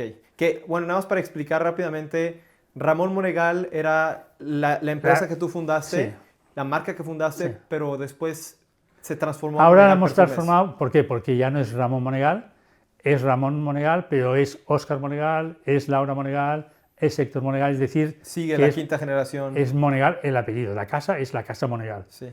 Y a partir de aquí, si es Ramón o es Óscar, no es tan relevante. Ok, entonces me comentas que ya fundaste Ramón Monegal, luego tienes Monegal Perfumes, pero tienes que estar creando continuamente. Y Bueno, no es que tengas que estar creando, es que tú al final, ¿para qué tienes un laboratorio? Para experimentar. Y yo lo que hago es experimentar. A veces experimento por el puro placer, pero no te pienses que es lo mejor. Lo mejor es experimentar a través de un desafío. Yo siempre pienso que cuando me piden algo, en realidad lo que me hacen es desafiarme. ¿quién te lo pide? Quien sea. En este Puede caso, ser ahora. puede ser un hijo, puede ser un distribuidor, puede ser un cliente, puede ser... Me vienen siempre demandas de todos lados. ¿Me podrías dar un Pero ejemplo? el otro día estaba con una señora que me decía, oye, ¿tú te acuerdas de Alada? Digo, claro que me acuerdo, no es precisamente el perfume que... ¿Qué dices? Era un perfume sensacional, ¿por qué no lo reeditas otra vez? Digo, no lo puedo reeditar porque no consideraba que estuviese bien. Ahora bien, sí es verdad que si a lo mejor lo cojo ahora, igual lo puedo arreglar.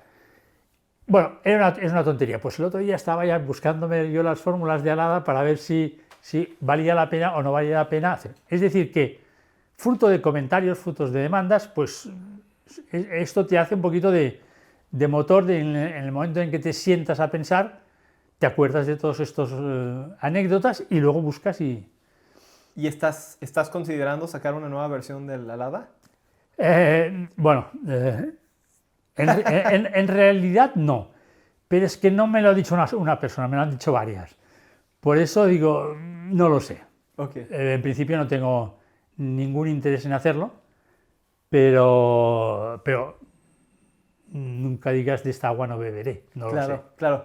Y ahora que estamos hablando del inicio de la creación, me gustaría entrar un poquito más a detalles al siguiente paso. Una vez que decides que, ok, voy a aceptar el desafío, voy a crear el perfume, ¿cuál es el siguiente paso? Bueno, mira, durante toda mi etapa he tenido varias maneras de iniciar, que muchas veces, la mayor parte de veces vienen porque hay un proyecto delante, ¿no? Y ese proyecto es el que te hace desarrollar todo el proceso. Últimamente mi objetivo es más divulgar la perfumería. Divulgar la perfumería a través del hecho de poder descifrar el perfume a través de sus ingredientes, de entender los ingredientes, porque los ingredientes al final son el arma más inspiradora que tiene el perfumista. Sí que después hay historias, pero en general yo parto de que tengo que tener una idea, un concepto, algo a desarrollar, que lo tengo que transformar en una marca, en un título de la novela, que después tiene que desarrollarse un guión, que es un guión que no es extenso, pero que tiene que ser lo suficiente como que defina los valores a comunicar. Y esos valores a comunicar son los que me hacen escoger los ingredientes. No escojo los ingredientes porque me gusten más o porque me gusten menos o porque están más de moda o no. Los busco porque a través de su origen botánico, a través de su nota, transmiten información en el lenguaje del olor, en el lenguaje del perfume, que es lo que me permite a mí explicar una historia. A partir de aquí, cuando ya tengo todo esto bastante claro, el formular es lo más sencillo. Es decir, lo más complicado es escoger tus protagonistas, es escoger tus secundarios, es escoger todos estos ingredientes para que después, dependiendo a quién le des, estos son como las películas, ¿no? Que ahora pues de cada película sacan no sé cuántas secuelas, dependiendo del protagonista que cojan, ¿no? Bueno, pues si yo tengo una suma de ingredientes, si cojo un vetiver puedo hacer un vetiver, pero si cojo una tuberosa puedo hacer una flor. Y en cambio, si los mezclo los dos, puedo hacer un intermedio. Es decir, que con los mismos ingredientes puedo hacer diferentes historias, que es lo que me permite de un proyecto sacar varias vías, que es lo que más me divierte. O sea, de un proyecto que tiene que comunicar algo, tengo mis ingredientes, busco las vías y luego a partir de aquí entran los hijos, entran la gente para decir lo que piensan y al final sale la vía y de esa vía al final sale el perfume. Entonces, el punto inicial, donde parte todo, es el objetivo que tiene el perfume, la historia que quieres contar con el perfume. Sí. Pero que es el resultado de una idea que has tenido, que puede ser una memoria, que puede ser un sitio, que puede ser un tiempo, que puede ser una actitud, que puede ser cualquier cosa de estas, ¿no? Pero luego hay que desarrollarlo intelectualmente. Es mucho más importante el desarrollo intelectual que el desarrollo de laboratorio. Ok, y por lo que entiendo que me dijiste llega una necesidad externa, puede ser un cliente que A te veces pide no algo. llega la necesidad y yo me estoy divirtiendo pues haciendo, como que yo voy en Harley Davidson, pues me gusta el aire libre, me gusta el cuero y un día pues decido que tengo que hacer algo que me inspira esto, esa sensación de libertad que tengo cuando voy con mi moto, ¿no? Ok, ¿ya hiciste un perfume que te haga...? Sí, lo tengo, pero luego lo denominé como Moncuir, me parece que es, Okay. porque era mi cuero, pero que era mi cuero de la Harley Davidson, que estaba, pero que era al aire libre, con las hojas, en fin, con todo una... Pero no lo denominé así, pero sí que era un perfume de un estado de libertad. Ok, y luego una vez que ya empiezas a jugar con los ingredientes, empiezas la formulación, me imagino que llegas como un prototipo, y ya que llegas al prototipo lo puedes refinar hasta que llegas Luego al... puedes hacer los ensayos que quieras. Yo no soy de hacer muchos ensayos, Ok, llegas porque siempre el primero es el mejor, Ok, ¿en serio? o casi siempre, sí. Ok, no ves Luego tú mejoras. vas mejorando, y llega un momento que dices, voy a compararlo otra vez con el original, y resulta que el original está mal. Ok, No, a veces sí, a veces no. ok. Pero muchas veces sí. Ok. Sobre todo cuando has hecho 40 ensayos. Ya no digo 1000, hay algún perfume que dice, yo he hecho 1000 ensayos. Digo, si has hecho 1000 ensayos es que no sabías lo que querías comunicar.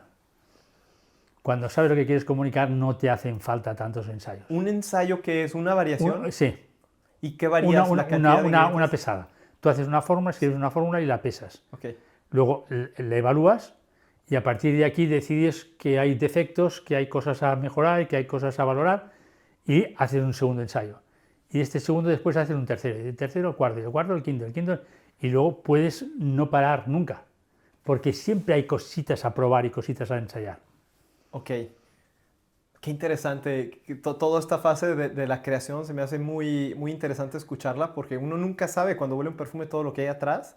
Pero ahí no se ha acabado la historia. O sea, ya que tienes la fórmula, después hay que hacer la producción, ¿no? Luego hay que hacer la producción, hay que hacerlo industrialmente. ¿Qué pasa después de ahí? Pues lo primero que pasa es que lo que tú haces en el laboratorio, con tu paleta de olores, con tu paleta de ingredientes, que tienen su tiempo, cuando lo pasas a lo que es la producción, varía. Con lo cual, lo primero que tienes que hacer, esa fórmula que has desarrollado en el laboratorio, la tienes que desarrollar luego industrialmente para ver si el olor es aceptable o no es aceptable. Es decir, yo soy el único que puede decir si es aceptable o no es aceptable, porque yo he sido el inventor y soy el único que puede decir si el resultado que ha salido industrialmente es correcto o no es correcto. Soy el que decide si sí o si no y lo tiramos para adelante. Porque es diferente. Nunca es igual. Nunca es igual. Nunca es igual. Ok. A veces es mejor, a veces es peor. Depende. ¿Y qué pasa si no pasa tus estándares? Pues que vamos a por otra cosa. O sea, puedes llegar a un Sí. producto final en tu laboratorio, pero industrialmente no funciona. No, porque a lo mejor yo he utilizado algún ingrediente que luego industrialmente no lo tienen o ha dejado de existir y que el resultado no es el que yo quiero.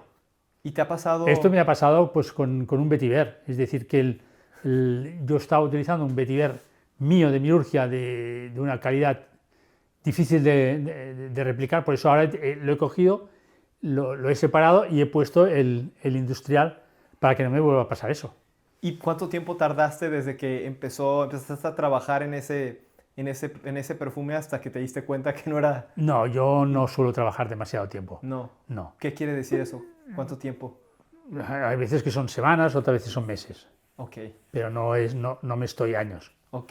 Sí, sí, sí. Es que Alberto Morillas me platicó que hay perfumes que puede durar hasta 2 años trabajando en No, ellos. tú te puedes trabajar toda tu vida, pero Sí, me dijo cuando se acabe el dinero, cuando se acabe el sí, tiempo. sí, pero no garantizas de que lo que has hecho es mejor o no. Ese es el kit de la cuestión. ¿Y qué pasa? El perfumista, cuando lleva mucho tiempo trabajando en lo mismo, yo al menos me aburro.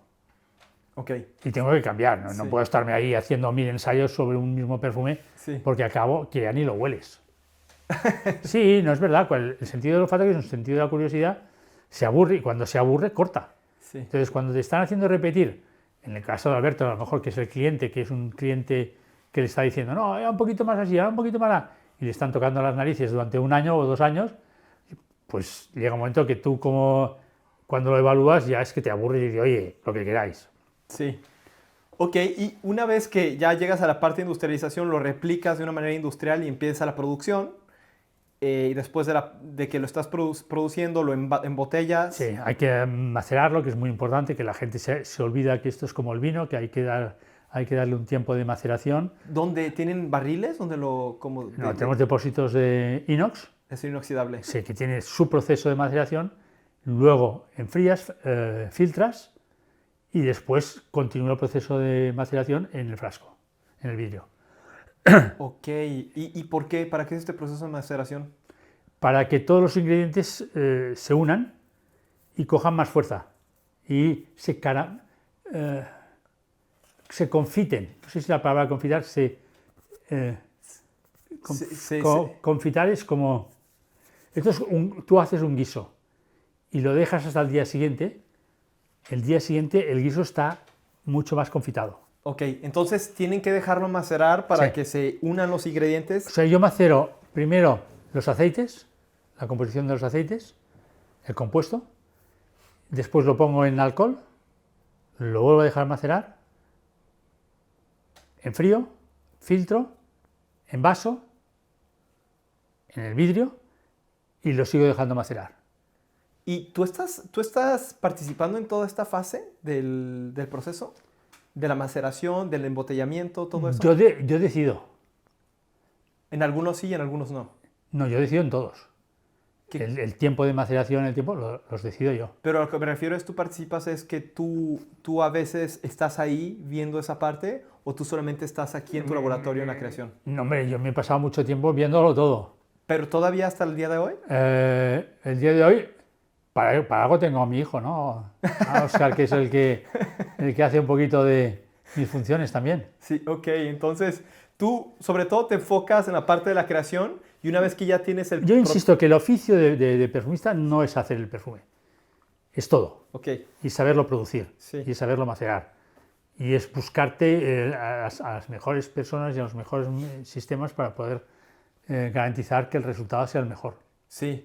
Bueno, yo sé que tú dominas todas esas fases, todas esas partes del proceso desde la concepción, que es la parte Sí. inicial, hasta que estás enfrente del cliente Sí. vendiendo el producto. Yo he estado mucho tiempo trabajando con publicistas también. ¿Por qué? Porque Sí. el publicista en general no sabe nada. Es decir, y nunca ha tenido, te digo por el resultado, y nunca ha tenido la oportunidad de hablar con el inventor. Ok, Entonces, cuando yo hablo con un publicista, a ese tío yo lo he motivado de una manera que nadie más lo puede hacer. Y generalmente los buenos resultados salen de las buenas motivaciones, ¿no? Entonces, yo he tenido muy buenos resultados en publicidad porque he sabido estar con el publicista. ok, ok, te entiendo. El publicista Y sí digo es es el clave, publicista porque es el que envía el mensaje a través de las redes o a través de la televisión o a través de una fotografía, que es muy importante, que esté diciendo lo que tú quieres que digan. Ok, y ahora que ya llevas rato trabajando con tu marca, que todo está funcionando bien, que está creciendo, ¿qué es lo que sigue para Ramón Monegal? ¿Cómo ves los siguientes pasos? Digo, poco a poco vas a tener que hacer la sucesión a tus hijos, Bueno, ¿no? yo creo que hay mucho por hacer todavía, es decir, que no me puedo contentar ni en dónde estoy ni con lo que he hecho. Y a mí siempre me preguntan, oye, ¿cuál es tu perfume preferido? Digo, el que está por hacer. Yo siempre, cuando hago un nuevo perfume, creo que va a ser mejor que todo lo que he hecho. Otra cosa es que luego lo consiga o no lo consiga, pero quiero decir que el mejor perfume está por hacer. Entonces, mientras el mejor perfume esté por hacer, pues está todo por hacer. Es decir, que hay que... Y se puede mejorar absolutamente todo, desde las personas, porque yo creo cada vez más en lo que es la formación de la gente que trabaja contigo, gente pues que trabaje bien, que sea feliz, que se diviertan, es decir, que el concepto de... Yo he vivido el concepto de empresa y de multinacional e intento que esto no sea así, que sea una cosa como mucho más informal, que sea, pero la cual cosa no quiere decir que no sea profesional, es al revés. Yo me he dado cuenta que contra más responsabilidad das, más libertad das, realmente las personas más información buscan y mejor se forman y al final acaban siendo mucho mejores profesionales que no los funcionarios. O sea, empoderar a la gente para Sí, que puedan aprender sí, y tomar decisiones sí. ellos. Es algo que te Sí. apasiona y que has aprendido y que te gusta. Sí, que te creo gusta hacer. que es la manera que tengo también de defender lo que hago. Ok, Si tú haces un perfume y las personas que están contigo no son capaces de defender lo que has hecho, pues no tengo los recursos infinitos que tienen las multinacionales para poder compensar todo esto, ¿no? claro, claro. Me gustaría hacerte unas preguntitas un poquito más personales para entender un poco más cómo fue para entender un poquito más tu perfil y cómo ves las cosas en el mundo de la perfumería. Me gustaría saber, por ejemplo, quién es uno de los perfumistas que más han influido en ti. Pierre Bourdon. Pierre Bourdon. Bueno, aparte de Arturo Jordi, Sí, pero claro, Arturo Jordi yo lo cogí ya al final de su carrera e incluso pues, viví su muerte, ¿no? Pero aparte de eso yo tengo una gran admiración por Pierre Bourdon porque era una persona que aparte de tener buena imaginación era capaz de explicarlo.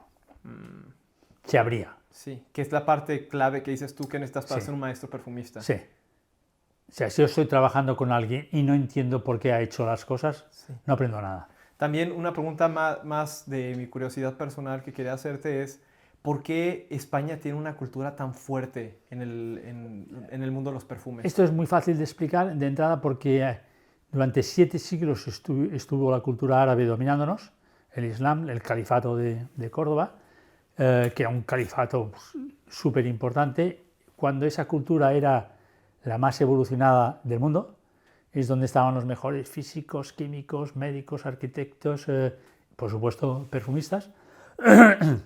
Ellos, claro, es una cultura que siempre ha estado obsesionado por el mundo del olor, son los que nos enseñaron a cultivar, de hecho nos cultivaron los naranjos, todo, los jazmines, todo, y es una cultura que está ahí.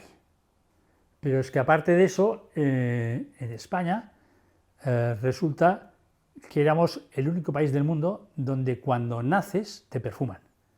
Desde el primer día de nacimiento ya te han echado perfume encima. ¿Y eso viene de los árabes? No, eso viene, pues no lo sé, es culturalmente aquí siempre se ha hecho así.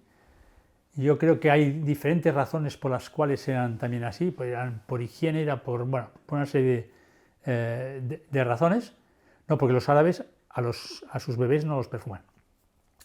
Eso era una cosa que era de aquí. Aquí también tuvimos durante la dictadura un tamaño de perfume de 1 litro que se llamaba granel, que estaba exento de todo impuesto y que se hacía con concentraciones muy bajas, que era muy barato y estaban prácticamente en todos los hogares del país.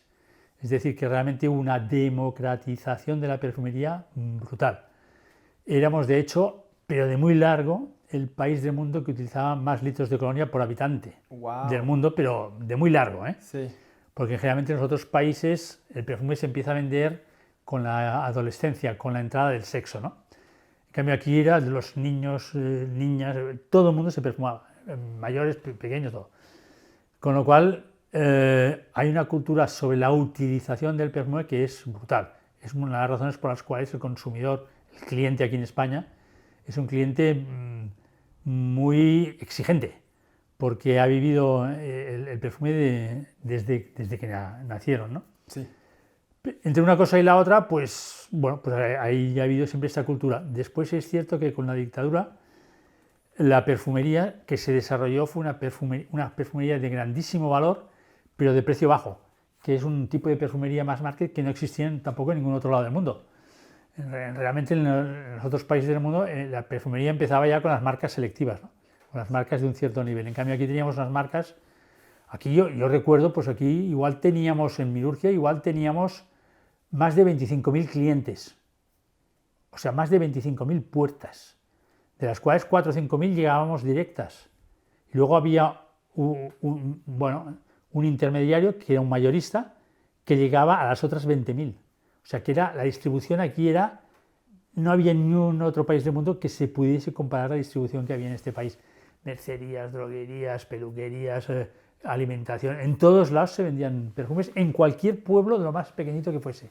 Y hablando de eso, de España y su cultura en el mundo, cómo es importante en el mundo del perfume, ¿a ti qué otro país te ha influido de una manera significativa en la manera en cómo ves el mundo del perfume? Bueno, yo creo que a mí me habían explicado cuando en mi época de formación lo que eran los perfumes orientales, que entendíamos como orientales los que venían de Oriente, ¿no? Nos habían vendido la moto de que eran perfumes que eran apolvados, avainillados, florales, dulces. El día que descubrí el mercado de Oriente Medio no hay ni uno de esos. Todos son maderas, secos, ouds, especies a todo meter, mucha fruta, y todo aquello que me habían vendido me habían engañado. Yo había estado engañado durante mucho tiempo.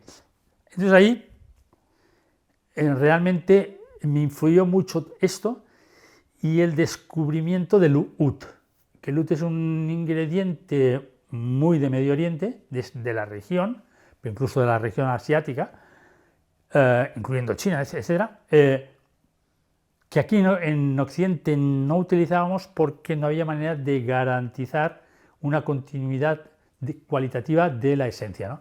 Con lo cual aquí se había borrado.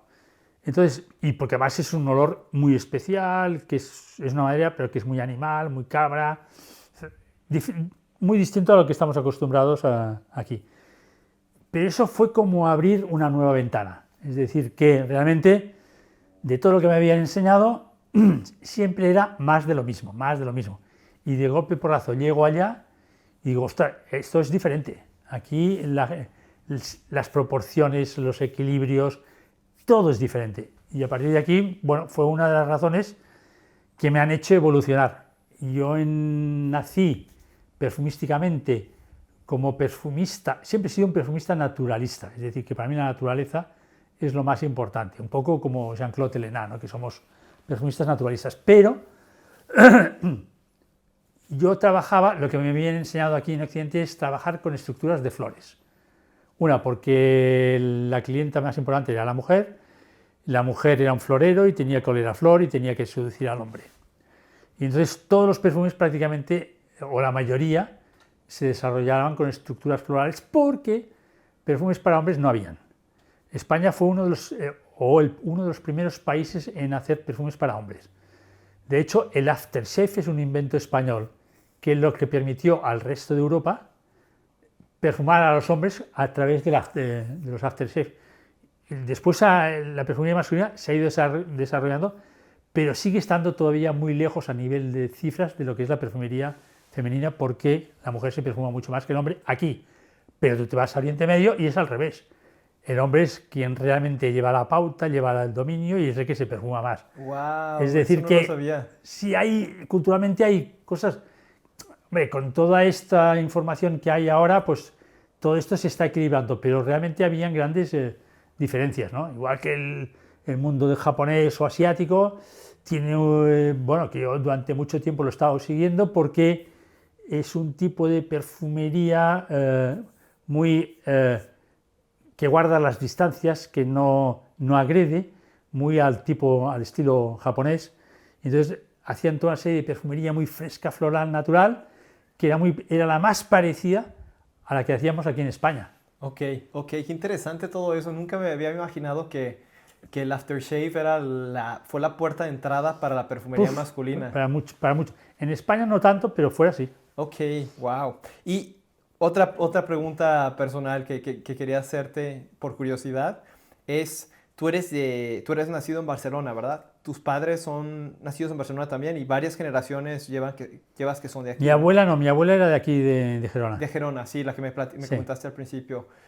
Pero si tuvieras que embotellar el aroma de Barcelona, un aroma clásico, ¿cuál sería? O sea, ¿cuál es la identidad olfativa Pero de Barcelona? Bueno, para mí es un olor marino y hay una combinación. Hay la combinación, esto es muy personal porque cada uno puede opinar, ¿no? Sí, A mí siempre me ha sorprendido que toda la parte alta de Barcelona durante una época huele a la flor de tilo, que es una flor, igual que en Sevilla es la flor de azahar, pues aquí es la flor de tilo. Y después toda la parte del mar huele a mar. Y dejo de lado todos los malos olores que también hay y se producen en una ciudad, ¿no? sí, totalmente. Pero entre un olor marino y floral, de flor blanca, tilo, pues sería más o menos... Algo fresco. porque Sería algo fresco, sí. Estamos en la Fresco, costa. energético, solar y, bueno, y seductor como con la flor, ¿no? Sí, claro, totalmente. Y por curiosidad también, México. ¿Has estado en México? He estado en México. ¿Conoces un poco la cultura? Conozco Porque hay un poco la cultura. Hay No he, mucha... no he desarrollado todavía el olor de México, pero lo tengo en un inicio, lo tengo en un inicio estudiado, lo tengo apuntado en una de mis... Yo trabajo mucho con blogs, ¿no? Sí. Tengo muchos blogs. Y hay unos que son de ideas y en una de esas tengo desarrollado la idea de un olor para México, ¿no? Ok. ¿Tiene algún olor característico de México ahora que has estado allá? Bueno, yo creo que ¿Conoces? hay olores especiados. Está la vainilla, que para mí está por encima de todo. Y ahora me coges así, pero tendría que buscar mi chuleta para encontrar un poquito no lo he desarrollado todavía, Ok. porque en México estamos yendo muy bien. Me han recibido con un cariño enorme y voy a ir dentro de unos días. Cada año más o menos estamos yendo a verlos en México. Pero bueno, ahí me parece que tenía la idea de introducir tequila también. Bueno, tenía toda una serie de ideas para hacer un perfume especial. Ok, qué interesante escuchar eso. Me gustaría también saber qué perfume tienes puesto hoy. ¿Cuál es el ¿Hoy? perfume? Sí. Hoy, ostras, hoy. Ay. ¿Cambias de No, perfume seguido? no, es que normalmente siempre me perfumo después de la ducha Sí.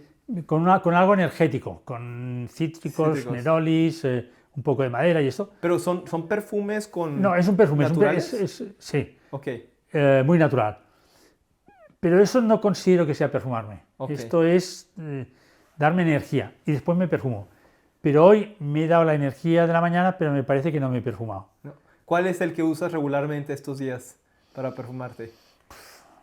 Estos días para perfumarte he usado Matador, he usado Faisa y he usado extracto flamenco, me parece. Sí, por ahí. Y a veces los combino. Ok, qué interesante, los tengo... Me hiciste oler flamenco Sí, hoy. ¿Pero el flamenco no es de mujer? no. Bueno, los olores... Esto es un poquito lo que nos ha aportado la industria, ¿no? Sobre todo la industria de la moda. Que los catalogamos el inmediatamente. olor para mujer, el olor para hombre. Esto antes no era así, ¿no? El olor no tiene género. Y otra cosa es que como que eran las mujeres que se perfumaban más que los hombres, cuando un hombre se perfumaba parecía que tomaba una actitud de mujer. Es decir, que sería largo y tendido hablar un poquito sobre el uso y las actitudes que definen los olores, ¿no? Ok, sí, claro. Qué interesante. También yo creo que eso muestra también tu manera de ver a la perfumería porque la gente común y corriente creo que inmediatamente catalogamos esto huele a mujer, esto huele a hombre, pero no es, o sea, Mira, como dices tú, el olor no tiene género. No, Sí. la perfumería al final lo que hace es darnos nuestra imagen olfativa, es decir, cada uno de nosotros realmente respiramos un olor, que es lo que transmitimos con nuestras feromonas y que todas son distintas, pero que nuestro sentido del olfato no tiene capacidad de sentirlas, ¿no? Sí. Los perros sí y saben, nos reconocen por el olor, por nuestras feromonas y nuestro estado. Entonces nosotros realmente tenemos una imagen olfativa, aunque no nos demos cuenta de ella. Lo que pasa es que el ser humano, un poquito en contraposición a los animales que no han tenido la capacidad de poder inventar olores, nosotros podemos inventar olores, hemos inventado olores y con estos olores creamos nuestra imagen olfativa, que en realidad es un código de comunicación, de información. Otra cosa es que sepamos cuál es este código y otra cosa es que sepamos descifrar los valores que realmente están comunicando todos y cada uno de los ingredientes que utilizamos en un perfume, ¿no? Que eso tendríamos que aprenderlo porque no está en nuestro ADN. Los animales sí que saben exactamente los olores que son buenos, los que les perjudican, los que son peligrosos, y no se los ha enseñado nadie, lo saben desde que nacen, pero en cambio los humanos, que el sentido del olfato no lo hemos desarrollado como Dios manda, deberíamos de tener la posibilidad de aprender el lenguaje del olor. Okay. Entonces con ese lenguaje del olor podríamos a lo mejor saber, tú cuando te pones un perfume, qué es lo que me estás intentando decir a mí. O sea, podríamos comunicar solamente con el perfume que usamos. Sí. Okay. Es Por decir, eso también a veces por ejemplo, la en la oscuridad, cuando tú no ves, sí. Lo único que te queda es el olor. Entonces, a través si supiésemos descifrar este olor, sabríamos exactamente lo que nos queremos decir los unos a los otros, ¿no? Claro, totalmente. Sí, que también, como dices tú, los animales es como se comunican. Sí, es decir, con una flor pues estamos intentando seducir para tener sexo y a lo mejor con una madera estamos intentando proteger, pero eso podrías aprenderlo. Sí. Wow, qué interesante. Sí, es súper importante como método de comunicación el olor y ahora pensamos que solamente es un lujo, pero en realidad va mucho más allá que eso. Peor que eso. O sea, la moda ha intentado que el perfume sea un accesorio, ni un lujo, que sea un accesorio, como lo es unas gafas, unos zapatos o un reloj. Sí. No, todo eso existía miles de años antes de que existiese la moda y existirá miles de años después de que haya desaparecido la moda. Totalmente, qué interesante. Porque mientras exista el olor y mientras los animales tengan y mientras tengamos nariz, eso seguirá por ahí. Sí. Y Ramón, me gustaría hacerte una pregunta antes de terminar, un poco filosófica que le hago a todos mis invitados, porque con este podcast lo que intento hacer es, intento demostrarle a la gente que todo el mundo empieza desde cero y para llegar al éxito pues hay que seguir su pasión, hay que estar alineado con lo que le gusta y al final lo que le pregunto a la gente que ha logrado el éxito como tú es que después de tantos años de experiencia y de tantas vivencias que han tenido, me gusta preguntarles ¿cuál creen que es el propósito de la vida? ¿Tú crees que la vida tiene un propósito? Bueno, yo en esto soy bastante clásico. Seguro que estamos aquí por alguna razón, aunque solo sea para poder procrear, ¿no? Pero aparte de eso, yo creo que nos han dado unos dones, desde donde no quiero meterme, pero sí que cada uno de nosotros tenemos unos dones y que creo que tenemos la obligación y la responsabilidad de desarrollarlos. Entonces, uno de los motivos de la vida es en el que tengamos esa capacidad de desarrollar todos nuestros dones, ya sean para enseñar, ya sean para educar o para, es igual, para lo que sea, ¿no? O sea, que tenemos ciertas fuerzas que tenemos que descubrir. Obligaciones y responsabilidades que se nos han dado a través de nuestros dones, que a lo mejor no somos conscientes de que los tenemos, pero yo creo que la mayoría sí que lo son, y muchos intentan realmente desarrollarlos y otros intentan un poquito dejarlos un poquito de lado, que es lo que yo me quejo. ¿Pero crees que es fácil encontrar esos dones? Yo creo que sí. ¿Crees que todo el mundo sabe cuáles son sus dones o no todos? No todo el mundo. Y hay que descubrirlos, ¿verdad? Hay que descubrirlos. Y una vez que los descubres... Y que te ayuden a descubrirlos también. Muchas veces no eres tú el que lo tienes que saber. Muchas veces es la persona que tienes al lado, tu maestro, tu que sea, que dice, oye, tú realmente... Está claro que si tú no mides 2 metros, no te pongas a jugar a baloncesto. Te han dado un don o te han dado un físico. Y el don es todo eso, ¿no? Sí. Es el físico, es todo, y que tienes la obligación, pues bueno, pues de desarrollarlo, ¿no? Ok, entonces tienes que identificarlos primero y luego usarlos para ayudar a la sociedad, de cierta manera. Y yo de lo que me quejo es que los primeros años de la vida están muy poco aprovechados. Es decir, que el desarrollo del cerebro se produce en los 4 o 5 primeros años y en cambio no... A los pequeños los tratamos como auténticos bebés, ¿no? Sí, como si... Que podrían aprender. De hecho, hay, de vez en cuando pues ves un músico que a los 4 años es capaz de hacer una composición. Es decir, que ves que hay gente que sí que ha desarrollado el don, pero a la inmensa mayoría por, iba a decir por vaguería por no dedicarse, los tratas a todos igual y los tienes ahí abandonados. O sea, ¿no? como sociedad, ¿crees que tenemos que... Tenemos mucho que aprender todavía. Ok, y enseñarle a los niños desde chicos?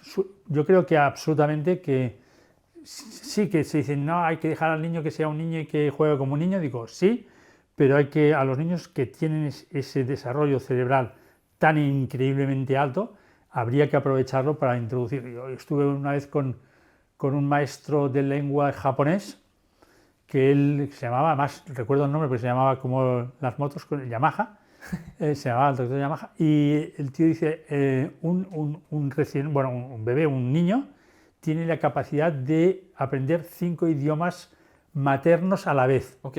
5. Dice, al principio los mezclará todos y luego de golpe los empezará. Interesante. Y dice, el problema está en que solamente les enseñamos uno. Wow. Pero no, tienen la capacidad, y es verdad que las capacidades son enormes, pero no hay nadie que se quiera dedicar a eso. Y los sistemas son una mierda. Los sistemas son realmente hechos para gente que no tiene muchas ganas de trabajar. ¿Con sistema a qué te refieres? El sistema educativo, todos los sistemas. Yo soy un antisistema, no me gustan los sistemas, no me gusta el... ¿Te gusta hacer las cosas diferentes? Sí. Ok. Y sobre todo razonables, es decir, que utilizar Con el responsabilidad. sentido común y la razón.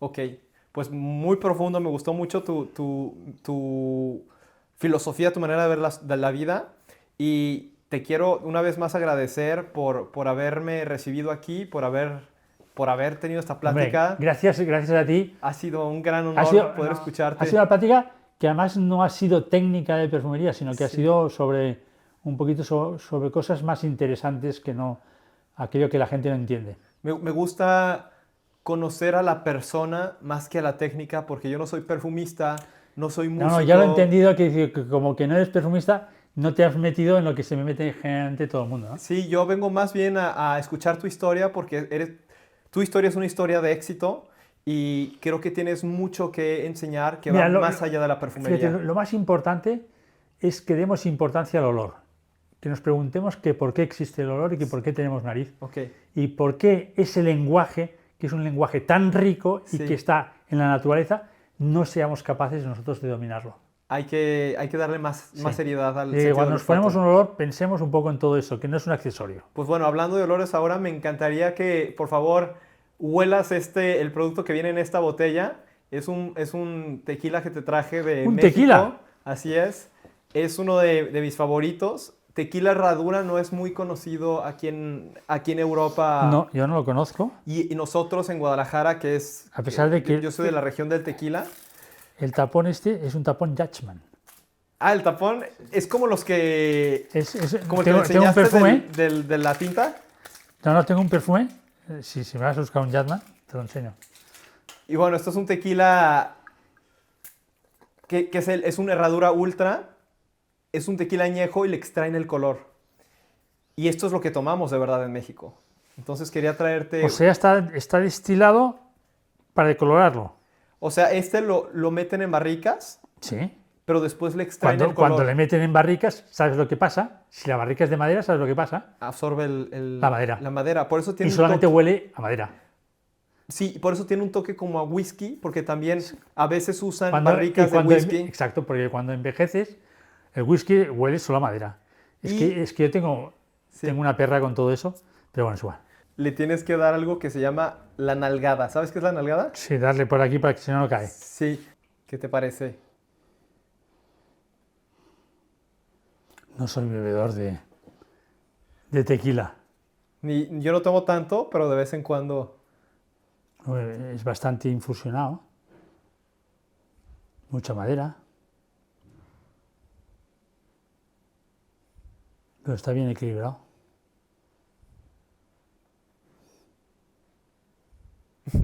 Estoy intentando ahora... Sí. Estoy saboreándolo. Ok. Es decir, estoy intentando que me llegue al retronasal para saber el gusto. ¿Qué es el retronasal? Ah, atrás. Sí, Ok. que queda aquí. Ok.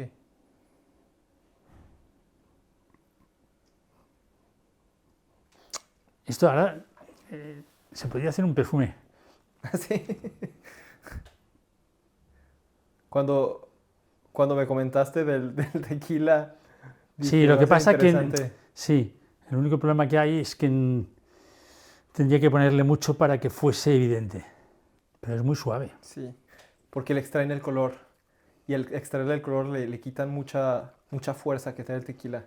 Bueno, Ramón, muchas gracias de nuevo. Fue un placer hacer esto contigo y Gracias a ti, ya sabes, esta es tu casa. muchas gracias, Ramón.